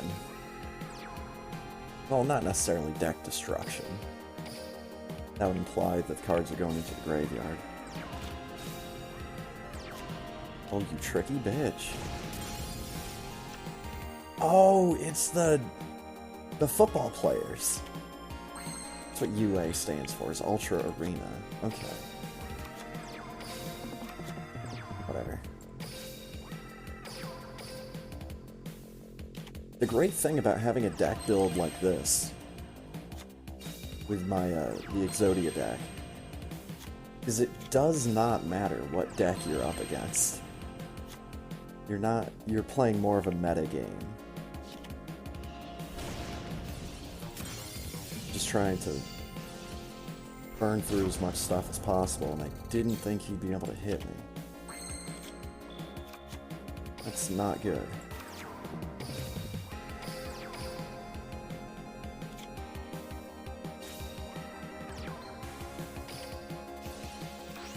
Agreed. Let's go ahead and use Widespread Ruin. That should take out Big Boy in the middle. Yep. Activate my effect. Give me another piece.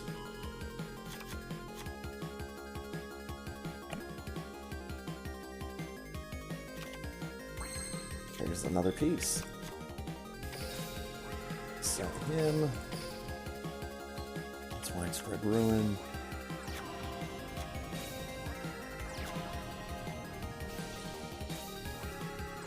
They're doing a lot of tricky bullshit with this deck, Emma. Tiny child up here. Look at all this nonsense. They're like summoning monsters onto my side of the field and shit. What's going on here?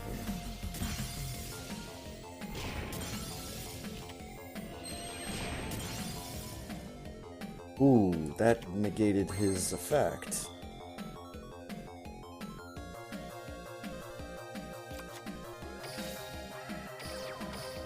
That's a way to beat my deck build. Send my monsters to the graveyard without them being able to activate their effects. Yeah, it's over. Okay. It's kind of a thing when you don't have any, like, offensive cards in the deck. Every card in the deck is geared around either getting cards out of your deck or stalling for time so that you can get cards out of your deck.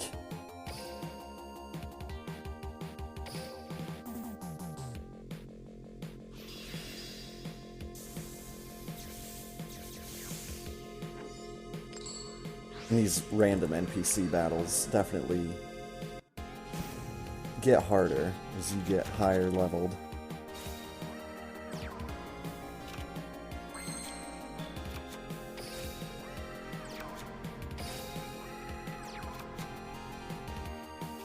Let's go ahead and send out Blue Dragon Summoner first.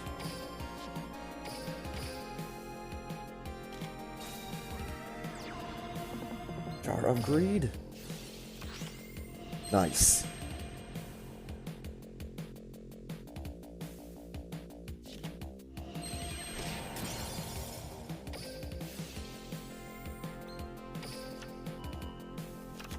Getting the limbs out of here.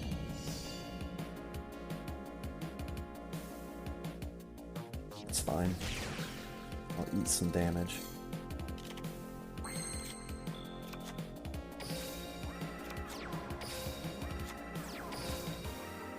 Can't keep eating damage, though. Ooh. Big spooky boy.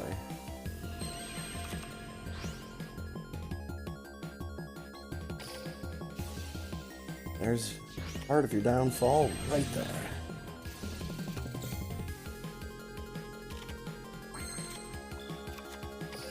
Throw down Widespread Ruin. Other Wormlinks.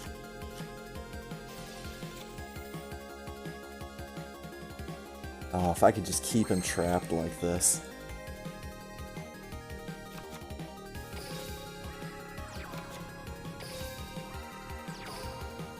If I can just keep him trapped like this. Rainwave? Thank you.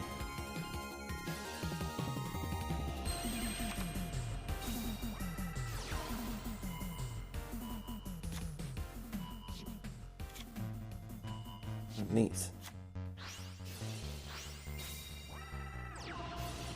Wow.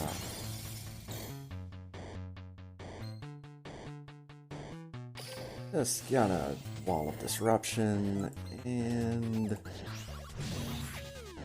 that's good enough.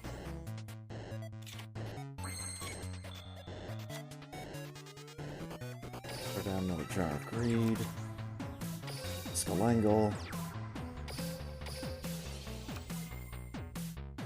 Feeding me cards. It's gone into just all defense. Hand is filling up real fast. Activate Card Trader. Throw Blizzed away. Throw Skalangle away. Throw other Skalangle away. There we go.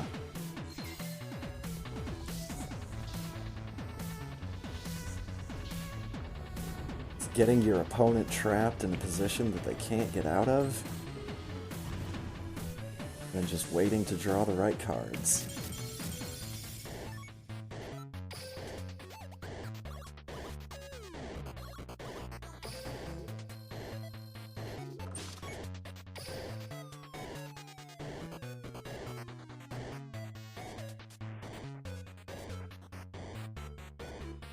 Alright. Let's go ahead and just outright move that game capture from my list of sources.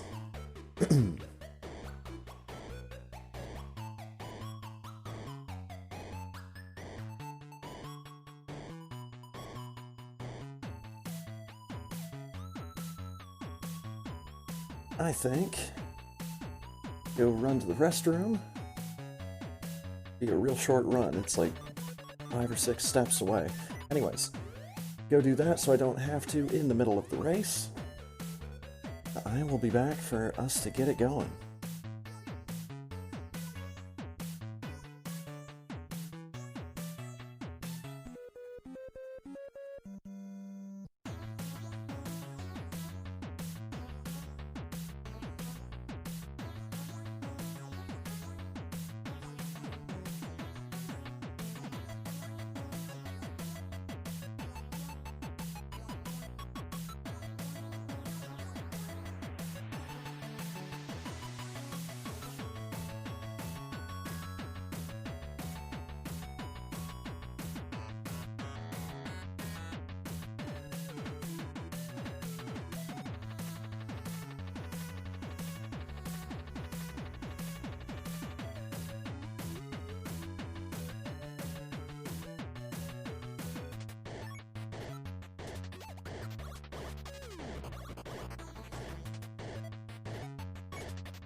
All right.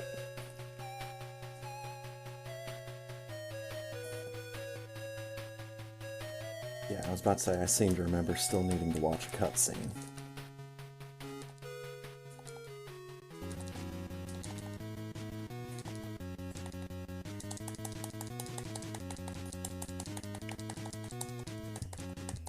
I'd say that's gonna sound really awkward.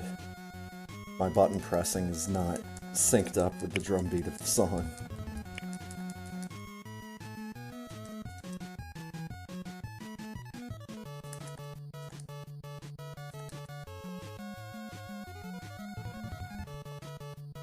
Come on, man.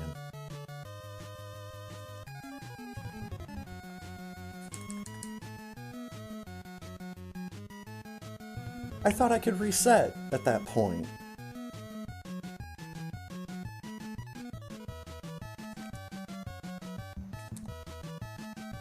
Boy, that's embarrassing.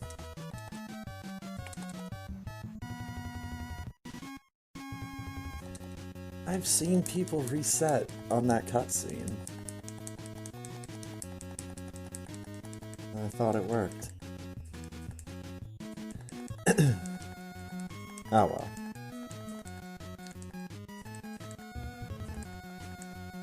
It's not that long of a cutscene when you're fast forwarding. I know who it is.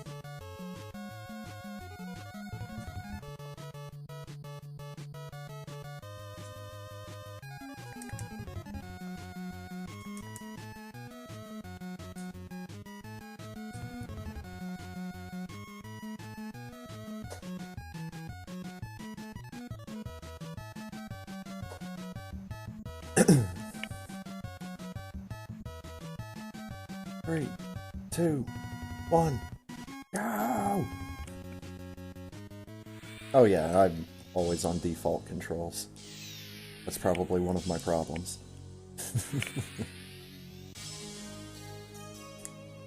I've always been playing Super Metroid with default controls. Even when I was using a keyboard, and that made 0 sense.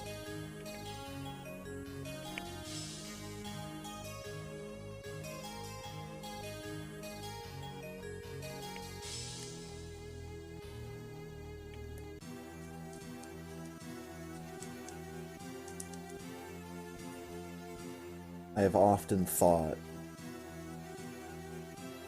and this was back when I was playing more Mega Man X, but I definitely thought about making the control scheme between Super Metroid and Mega Man X the same. 5775! Love the palindrome times.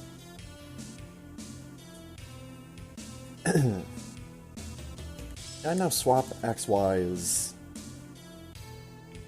usually what a lot of people do. But yeah, it's just... this is the way I've always done it. Haven't really come across a reason to... Oh, yeah, that's right. Y and select. Yeah, that one makes more sense.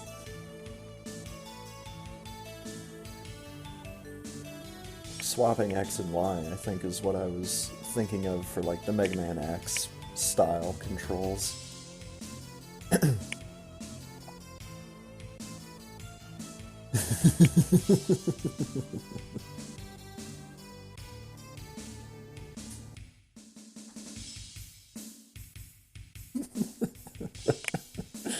That's pretty good.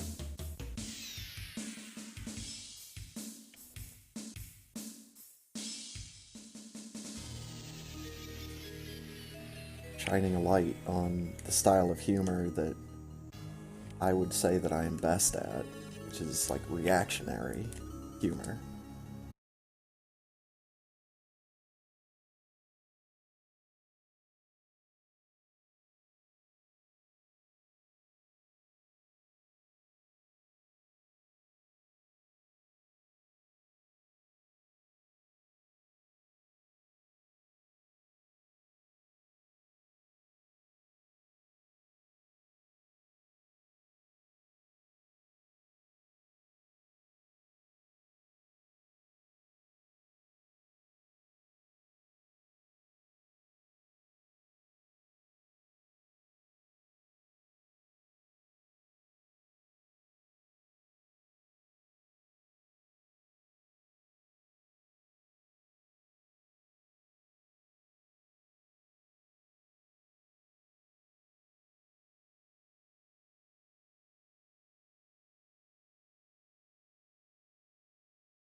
the one trick that I heard about, and I'm not sure if I ever actually played it on anybody, was just swapping the N and M keys.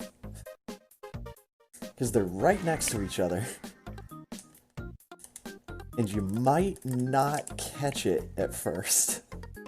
Or even for a while. So all of a sudden you get an email response one day, and it's like, why are you spelling everything just so poorly?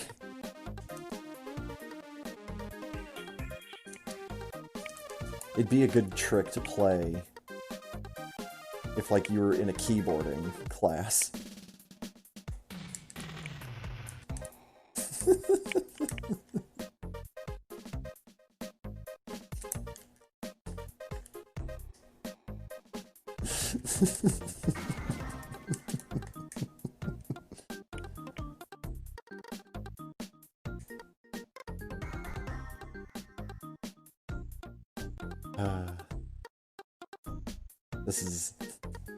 This is why I've always been the hunting and packing kind of typist.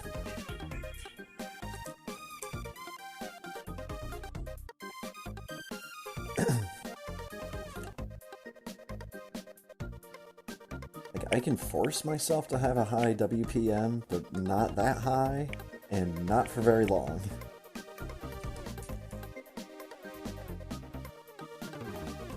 I'm no, like, trade accountant or anything.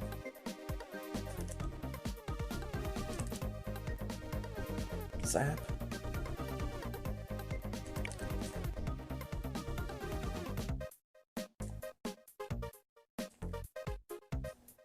Oh, now see, just had a great idea.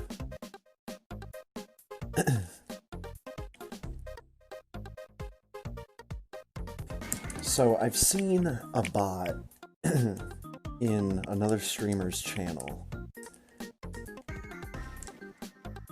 and I'm assuming it's their bot.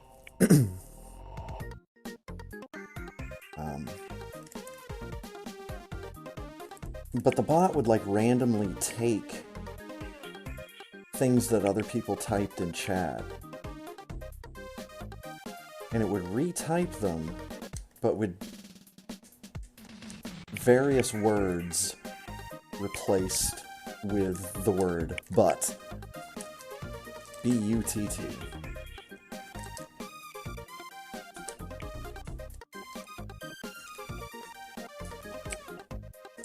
And because I can't spin jump, I'm missing a lot of rounds here.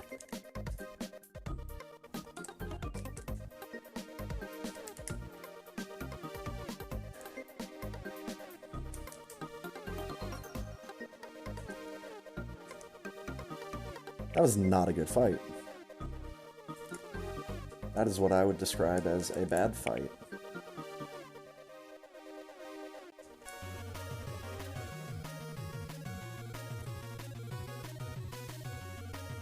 Oh yeah, there we go. Someone else has seen and heard of this bot. I don't know if that's its name. But I was thinking if you could do something like that, but with the X and Y swapping that you've been doing. That would be pretty funny, in my opinion. And really, around these parts, that's the one opinion that gets stuff done around here. Sometimes not even 100% of the time.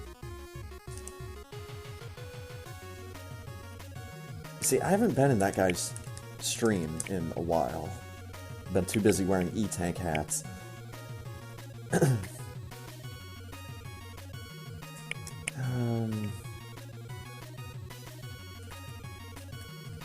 Who was it? Let's see if I can name drop him. Absnurdity. There we go. That's who it was.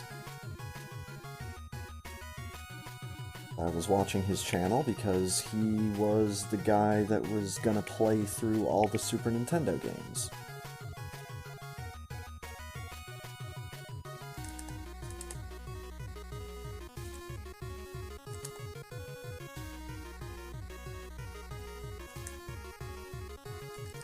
Now, like, I don't know the lore,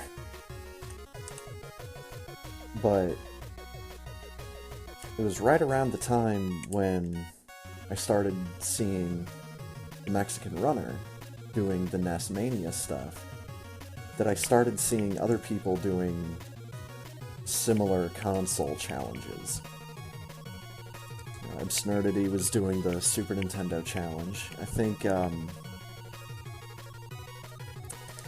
oh, there's a German runner.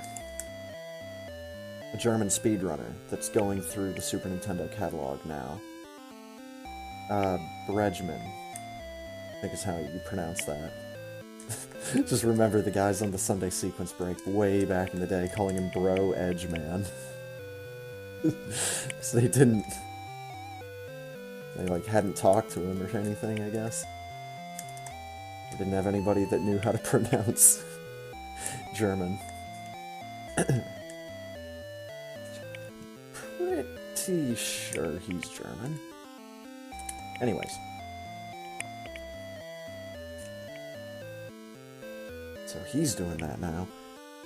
There was someone going through the Game Boy and Game Boy Color, and possibly also the Game Boy Advance catalogs, like, all at the same time.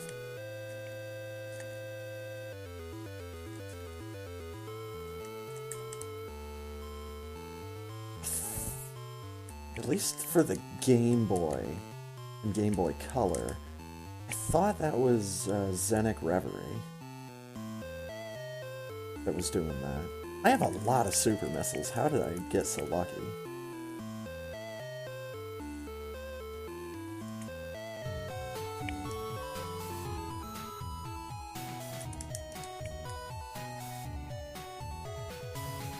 Oh, I have had that exact same thought. I actually looked into it. It's like, okay, what would I actually have to play? And there's like 2 or 3 US games for the Virtual Boy that are really good. And then there's one Japan exclusive that would also be really cool to play.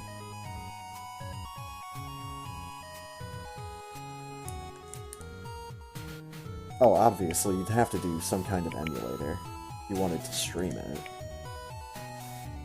I mean, you can capture off of a Virtual Boy. I think, another streamer name drop. I think, Swordsman Kirby is doing that, because I've been watching him play Virtual Boy Wario Land. The only problem with watching him play Virtual Boy Wario Land is there's only 2 colors. There's black and there's whatever other color there is at that given time. And for a lot of time it's yellow. And I understand it's high contrast, might not be as hard on the eyes as white on black, but still, man. I open up the pit.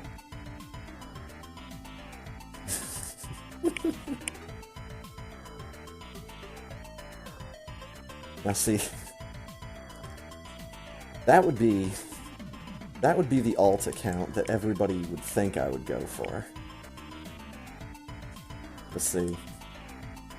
I was smart years ago when I locked up Spazer Crab. I knew I would need it for something. I also have at least one other one that I can think of off the top of my head. I just remembered a second one.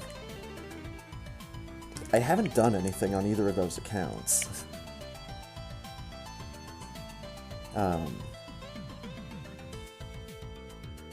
I'm remembering right, one of them is American Psyduck. The American Psycho, play on words.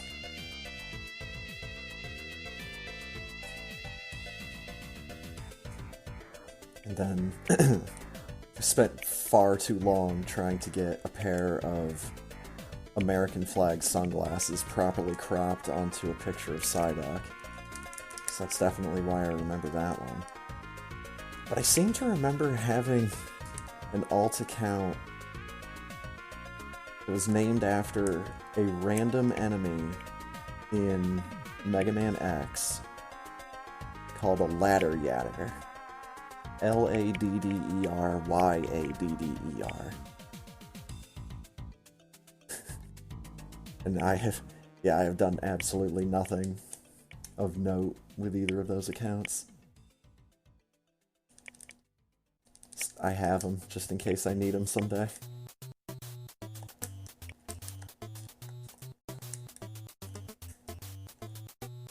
In case whoever that Sir Lewis is that's in music somewhere decides to track me down.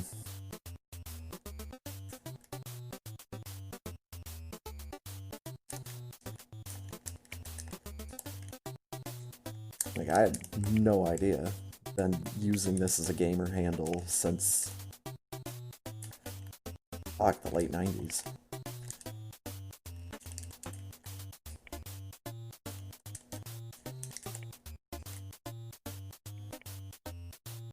I had some other gamer handles in there every once in a while, but like, you know, when I'm setting my custom settings for like a Madden football game,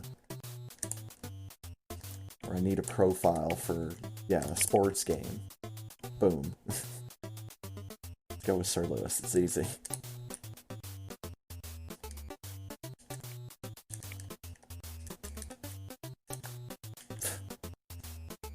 Worst entry to Power Bombs that didn't involve going into both of the nom-noms. It's fine.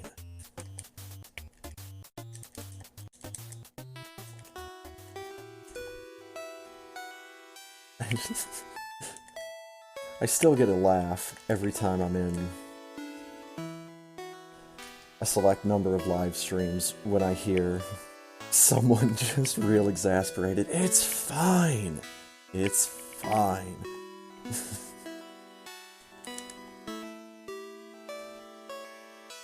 Whenever I hear other people do it, I get a laugh. Oh, we got okay crabs. We won't complain about the food, but we'll complain about the service.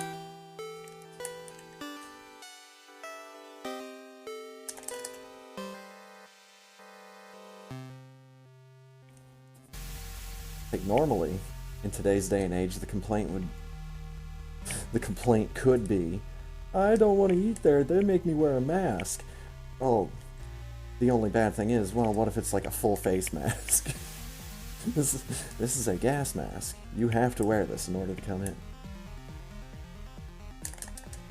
But enough of that.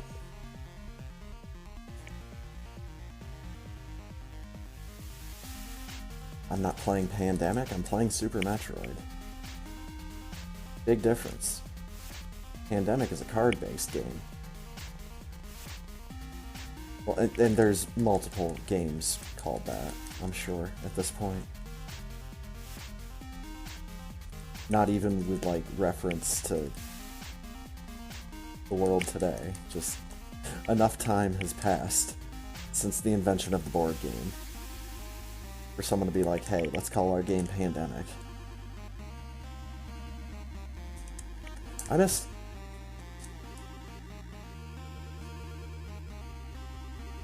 Right. Dance. Beam. Turn off the beam. Still have the beam.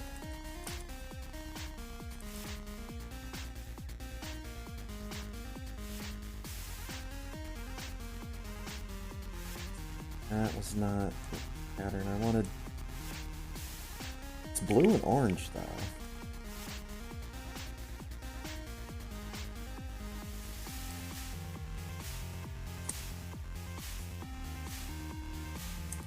He's coming in from the bottom. And I didn't have power bombs equipped, so...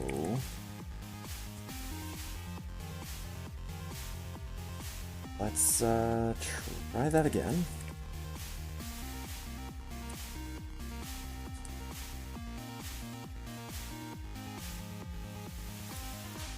Can't believe I actually connected with him there.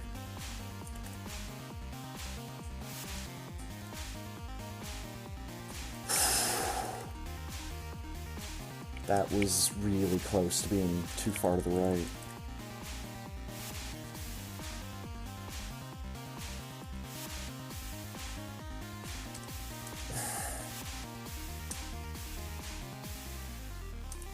And you're dead, sir. Somehow, that is correct.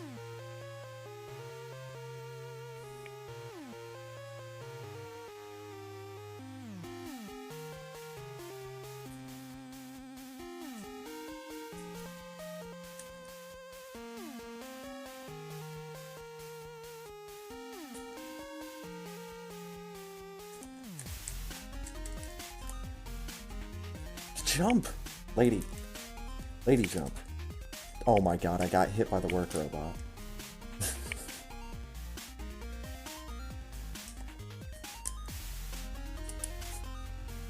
Yeah, I also want to do an exclamation mark fine every time I'm in a chat and I hear it. I have to settle for just echoing them.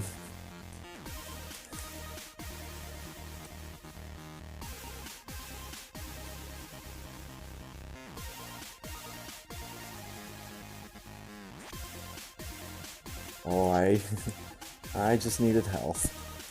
Because I'm a big baby and I need all the health I can get to make me feel better.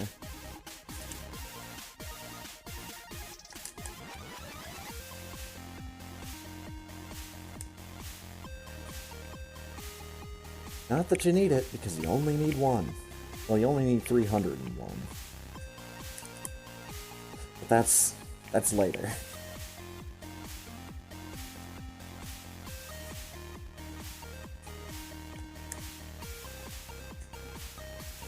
So this red that's on the atomics is a little rusty.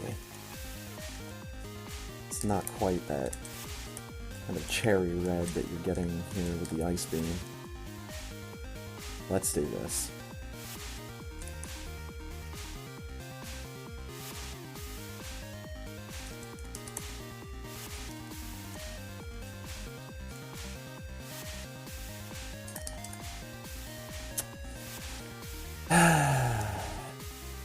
Atomic number 2.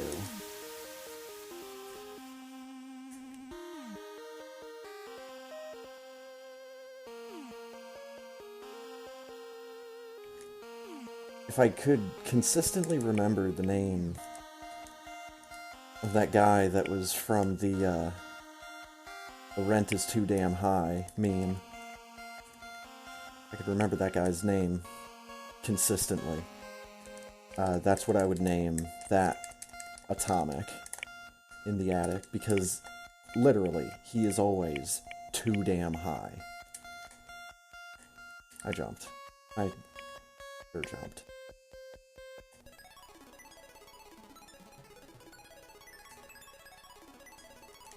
I still only got hit 3 times, but that third hit didn't come at the time I wanted.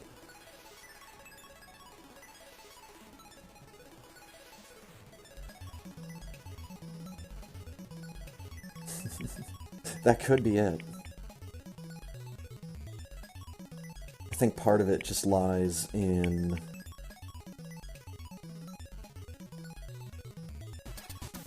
not knowing how big my window is and like where exactly it is.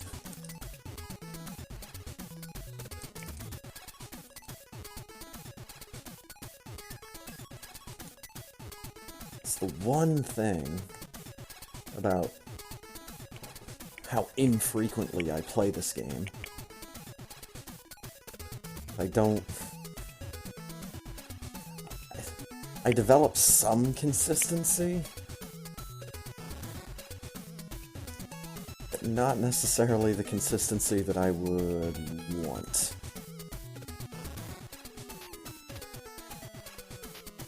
Oh, it's just arms and legs.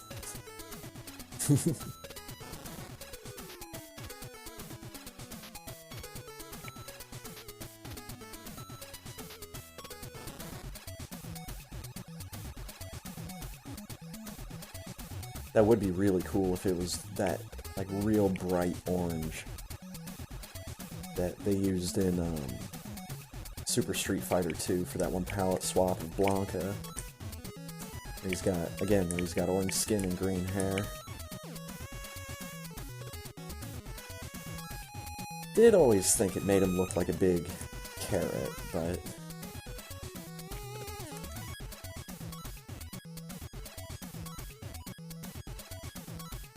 you know, you can't say that to his face, otherwise he'll electrocute you. And then bite your face off.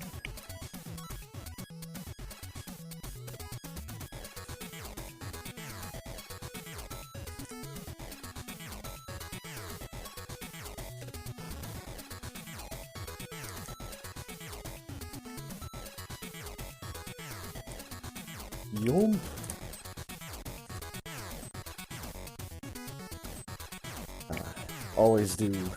Always do love a red ice beam, though.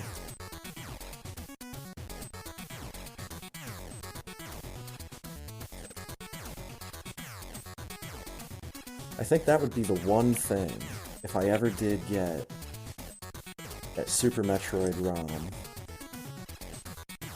where I made everything blue, I would still have a red ice beam. Because blue-red contrast is nice.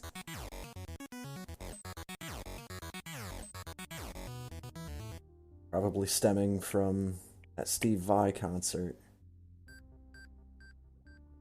Where he's sitting there just jamming out, doing his thing. And he's like enveloped in red light. And then all of a sudden, all around him, just billows this very vividly blue smoke. Always thought that visual was really nice. Spin jump, please. Spin jump, please. Spin jump, please!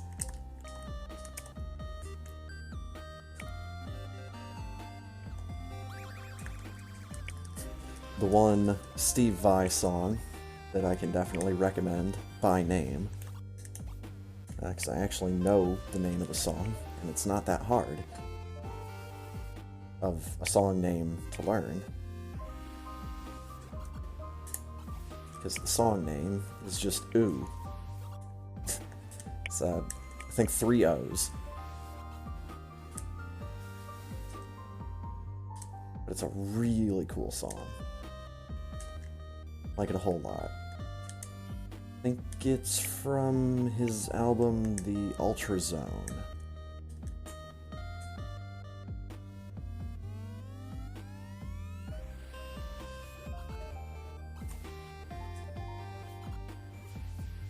Which isn't my favorite Steve Vai album. I think that's probably Fire Garden. But all of Steve Vai, all of his stuff is ridiculously good. It's mostly instrumental guitar stuff, because that is what he is ridiculously good at. It's definitely a lot more experimental than some of the other names of the guitar genre. Definitely a lot more out there than some of his contemporaries.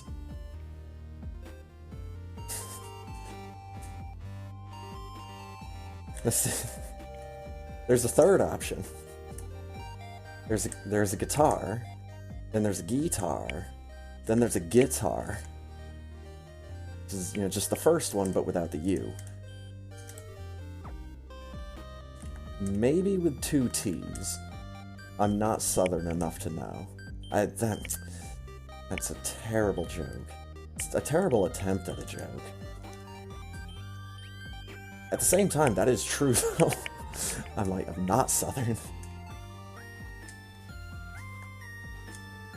Every time I've heard guitar pronounced that way, been by somebody with a Southern accent.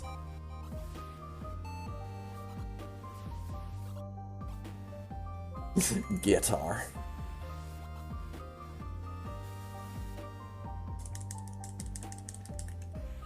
Better. Stop swooping.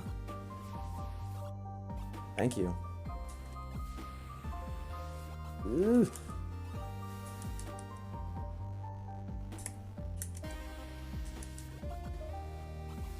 I got 2 inputs eaten there. Shrimp. Big stupid shrimp.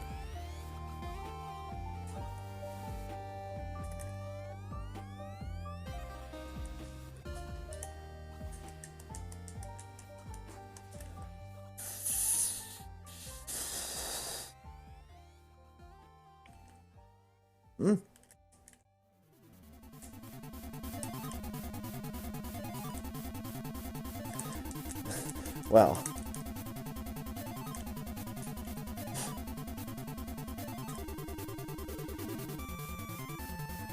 I must have missed more shots than I thought I did. I did not expect a 3rd round.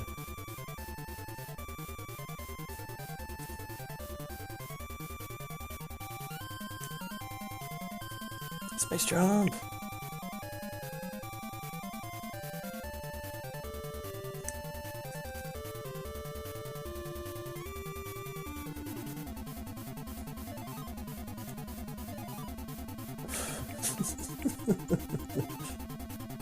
The little things, you know? Little things like that just made this game great. The fact that you're right, probably someone did spend days of time thinking about how is his eye going to close or animate when he's dying. Or like whoever decided that Crocomire needed to blink.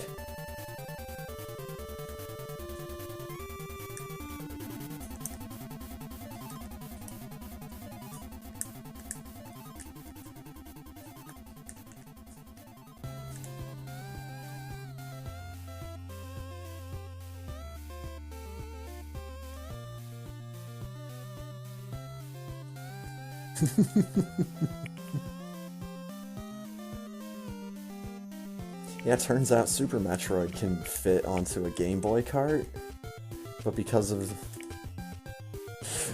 Dragon's eye closing animation during his death, we we had to release it on the Super Nintendo. Had to give it color, you know. This was supposed to be Metroid 3 Samus Returns harder. Samus Returns again.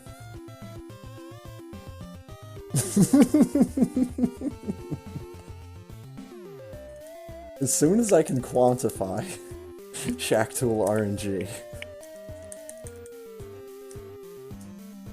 as soon as I can figure this out all on my own, because I'm a big boy.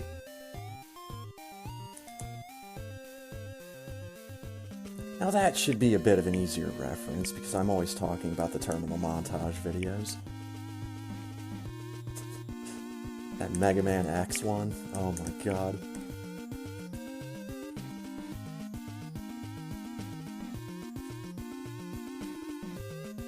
Again, even that guy's videos, his cartoons about Monster Hunter, because I'm not really into that franchise at the moment. Don't have any real experience playing it. I have 10 minutes experience of playing one of the demos. Whatever Monster Hunter was available on PS3. And then the first one. So yeah, with less than an hour total playtime in the franchise, I don't really think I know really anything. But still, the videos put out by Terminal Montage on Monster Hunter are just as funny as a lot of his other ones. I just don't have the moments of recognizing something in the video from the game.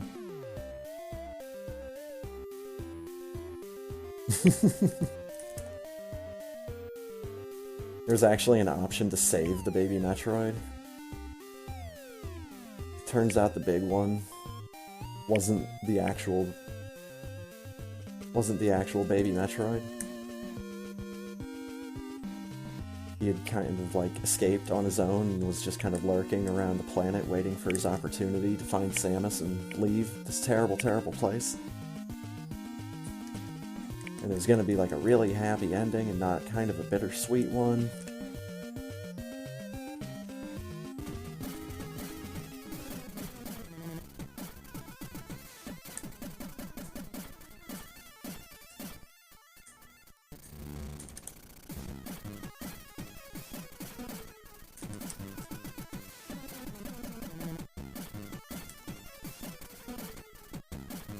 It's like, I've only known this baby Metroid for a brief period of time, but if anything were to ever happen to it, I would immediately kill everybody in my vicinity and then myself.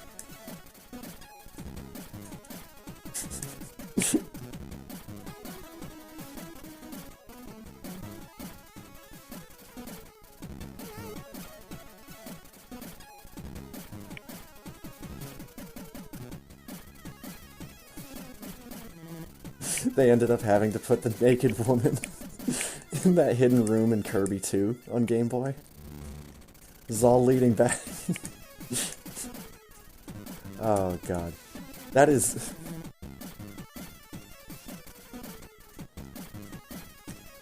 It's gotta be the silliest thing I've ever seen in a Kirby game.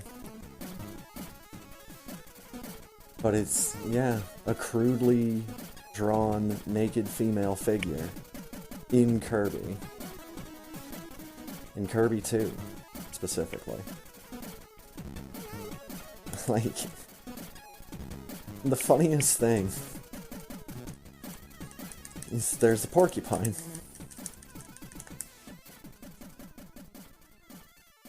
At the bottom part of the torso. So there's that, but that was definitely, let's see if we can get away with this level of territory.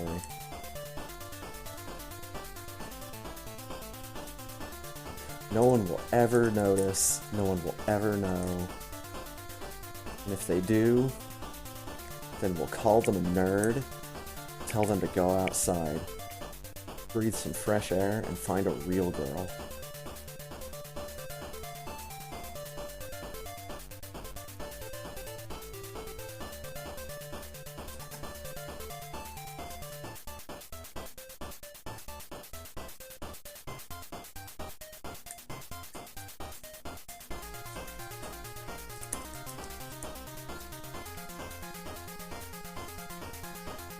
You see, there you go.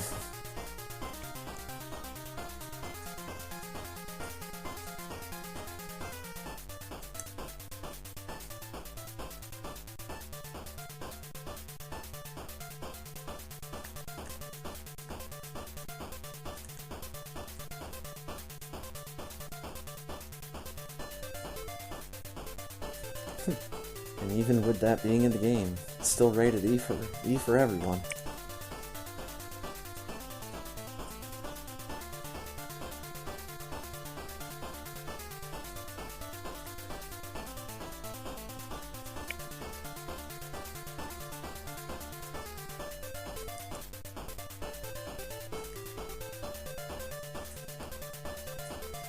Woohoo! I like it when I can get in front of that key hunter. It's probably not a very big window, and you just imagine the thought process if key hunters even have such a thing. Look at this arrogant son of a bitch just running around in front of me. Shame I can't actually, get him.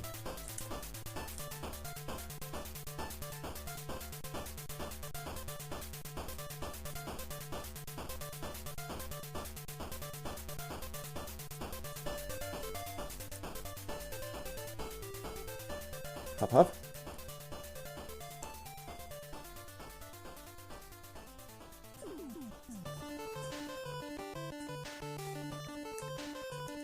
Pocket. The Rainwave is really pushing some Captain Tsubasa music.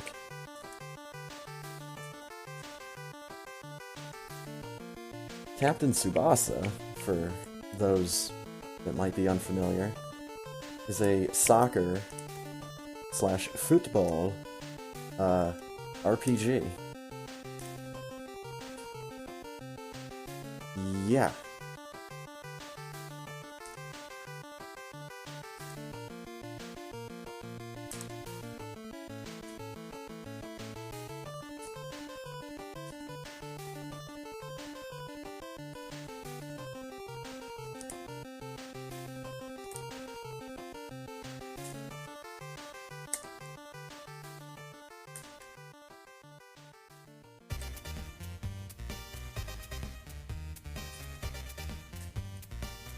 Oh, my count was off by like 2.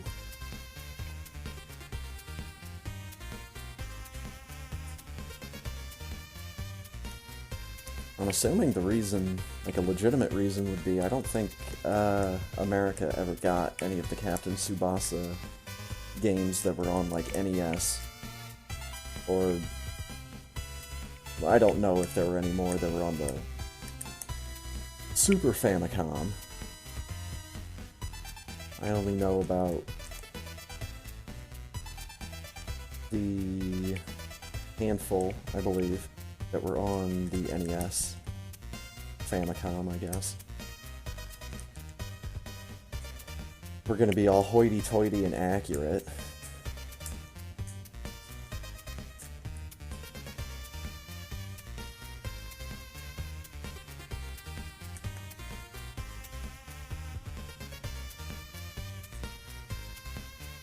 Like, it's an interesting concept, but I don't know about breaking down something like soccer into a turn-based RPG. Pseudo turn-based RPG. Once again, another shout out to Frank-O-Matic on YouTube, the obscure gaming theater that he runs there. That is where I've seen a Let's Play of Captain Tsubasa. Good music. But I don't quite understand the flow of a sports RPG.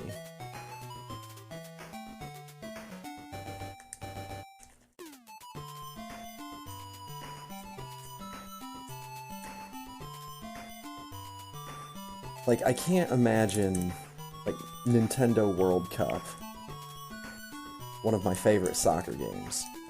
I can't imagine that with, like, a turn-based action system.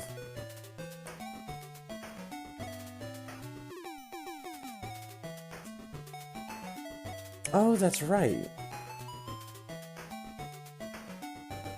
Captain Tsubasa did have a card trader mechanic, deck builder mechanic. So it's like that one Dragon Ball RPG that was on the NES. Or was that Dice? Either way, it's not a game I'm gonna play.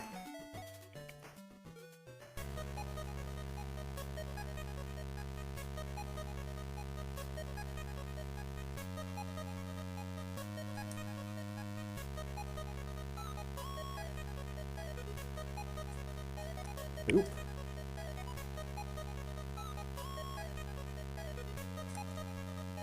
Hello. Space jump. I hit the door. This is a wild color for Screw Attack, by the way.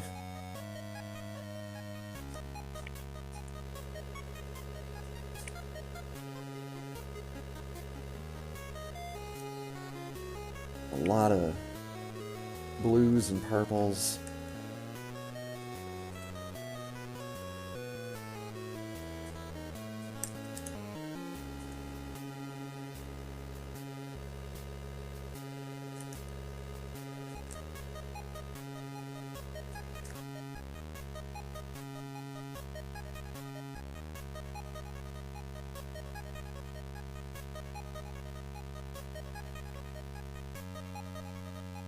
okay. I try.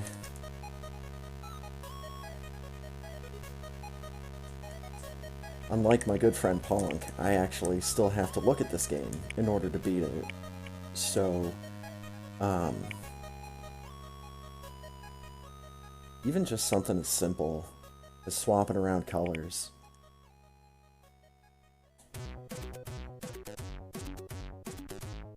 Keeping it just a little bit interesting.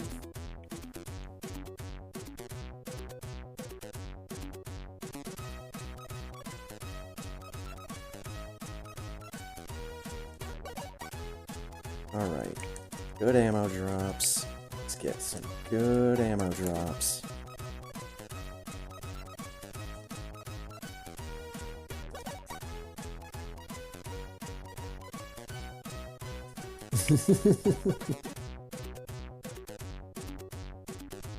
I'll just listen to watching you. That was more complicated than I needed it to be, but that's fine. We're here.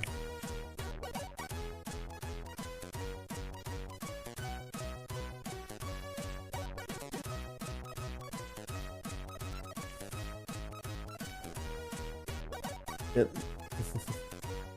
Thanks for answering for me.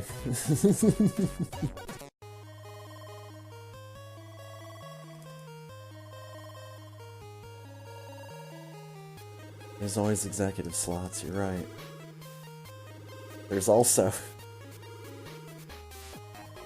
the next level play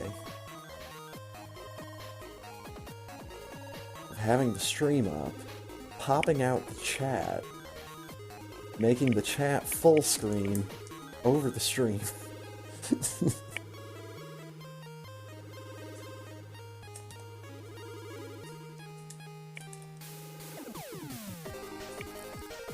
It was like when I watched that one GDQ run on the mobile app, and I just zoomed in on the player's face cam.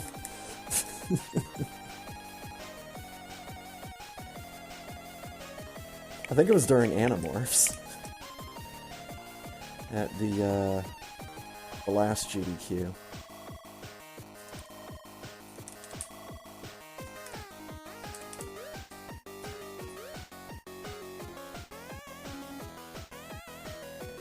If ever there was a game that just screamed, "You don't need to concern yourself with this," it's probably Animorphs on the Game Boy Color.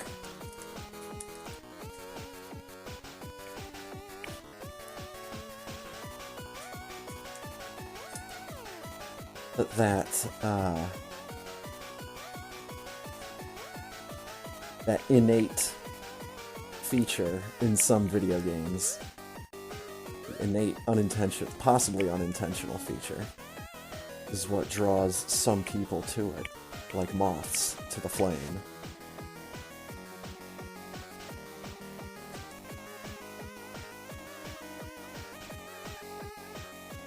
I remember Leorin, the guy that made the Super Metroid Route Randomizer.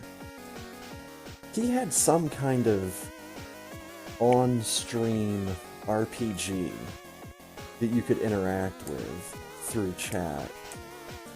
And I thought that was kind of cool. And then one day, years later, I think from Evil Plexity's stream. Awesome artist, that guy, Evil Plexity. I didn't pause at the right time, so I had to refill my health like everybody else does. But it was on his stream that I saw a Steam program called Stream Avatars, in which you can have the people in your chat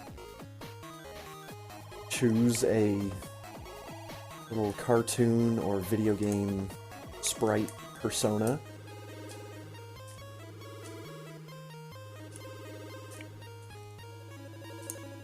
Fuck that all the hell. And you can have your little guy wandering around on stream. you'd have like a little Super Metroid Samus just kind of walking around. How, dude? I've done the correct setup like 3 times in that last attempt alone.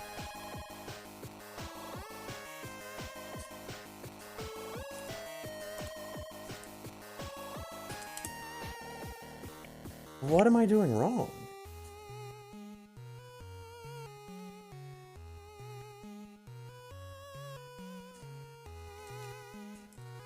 Well, that probably doesn't help things.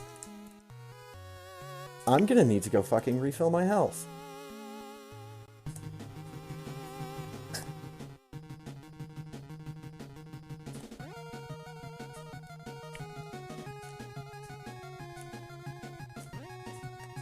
Okay. I think I know what I was doing. On most of those attempts, I did do like a little nudge to the left. And that little nudge to the left was too much correction. But I've still got enough health. Still got more than enough health, which is just fine. So now we just need to count to 20.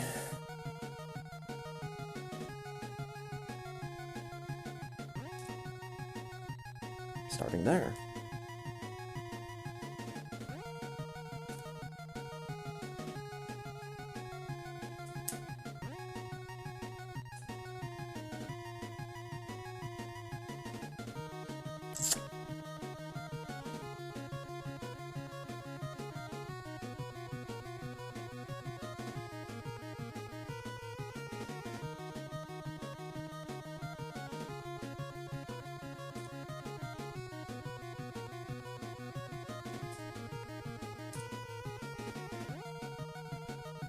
Right.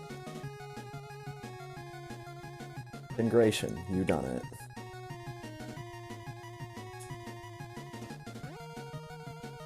Oh my god.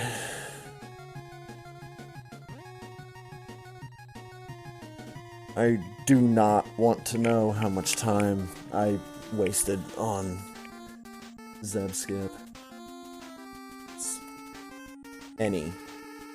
Any time that I waste on Zeb Skip is not acceptable. This is not going to be good.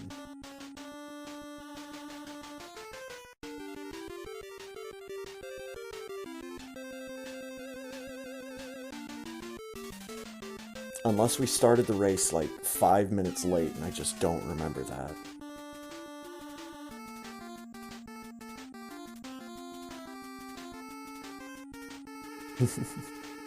Yeah, at a certain point, just like, well, shit. Might as well.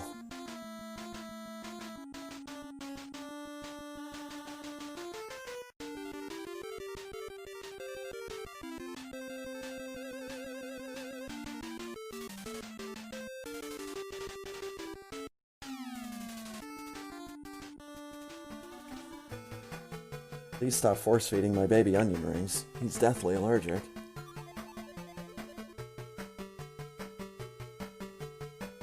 Yeah, that's not good. We ain't cutting the one. Thanks, Zeb Skip. Who else can I thank? Dragon. Dragon was a pretty big jerk. Ooh, and Kraid. Kraid was a red-hot clusterfuck in this run. That's right.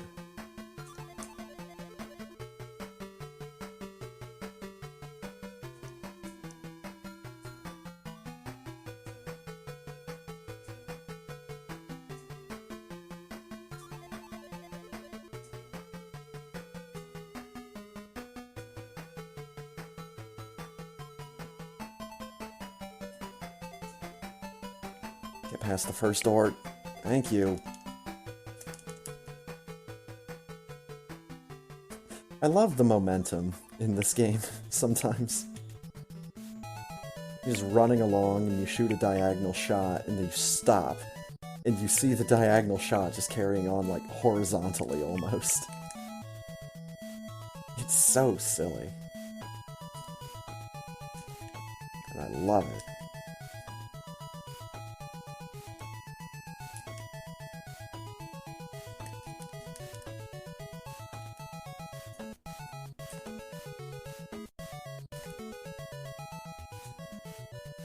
Oh wow, I missed all my shots.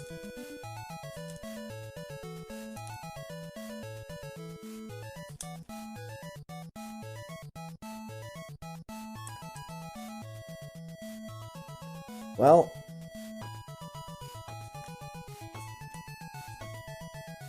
yeah.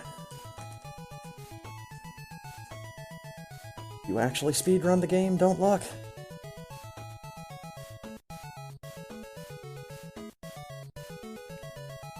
Don't you dare look.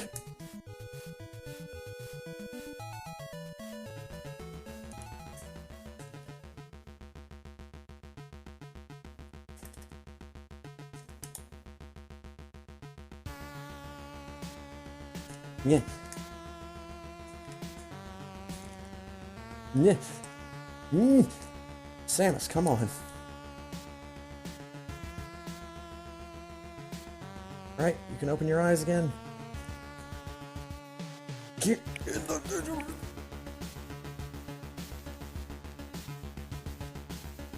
Gee. You only get one, and it's lowercase.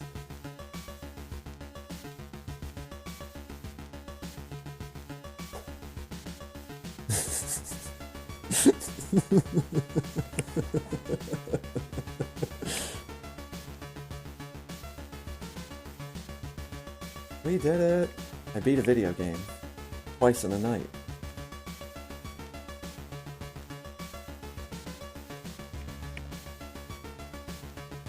Now, is anybody talking shit this week about who was gonna be last? Yeah, I don't think so. Fast pixel in the game.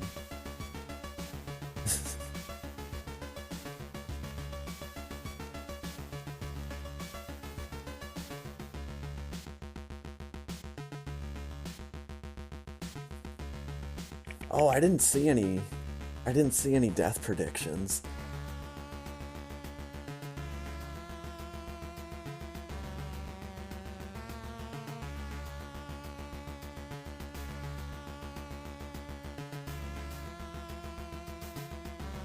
We have Sephi saying first time racing, go easy on me. That's always funny.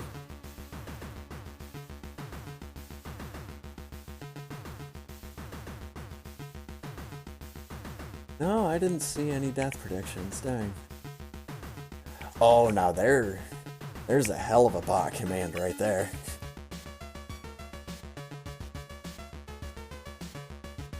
I don't know how I'd do it.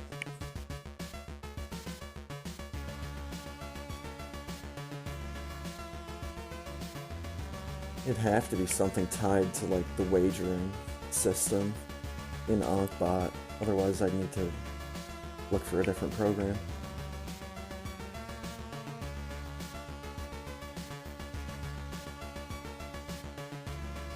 Because, you know, you'd hit an average. Like anywhere from 4 to 6. I'd say is a pretty safe guarantee that anywhere between 4 and 6 people are going to end up dead in the Super Metroid races. But again, that also depends on how many entrants you have. But there is a percentage that's almost guaranteed every time. Shoutouts to that printed artwork team.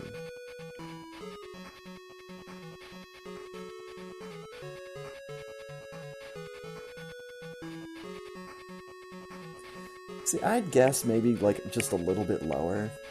I'd guess maybe, like, 40%. But then again, you're in more races than I am, so you would know better. Also, Spear Force.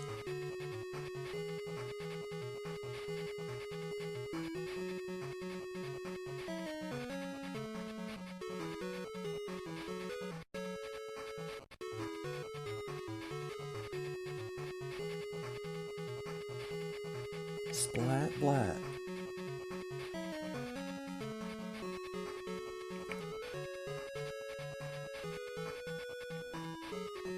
Rate for collecting items is still too damn high.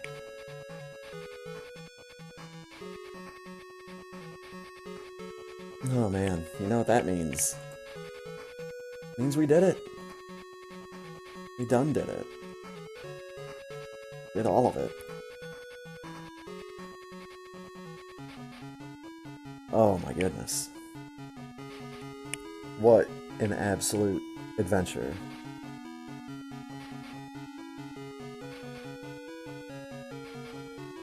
And that is going to wrap things up for me tonight in a neat little bow. It has a cute little baby Metroid clasp on it.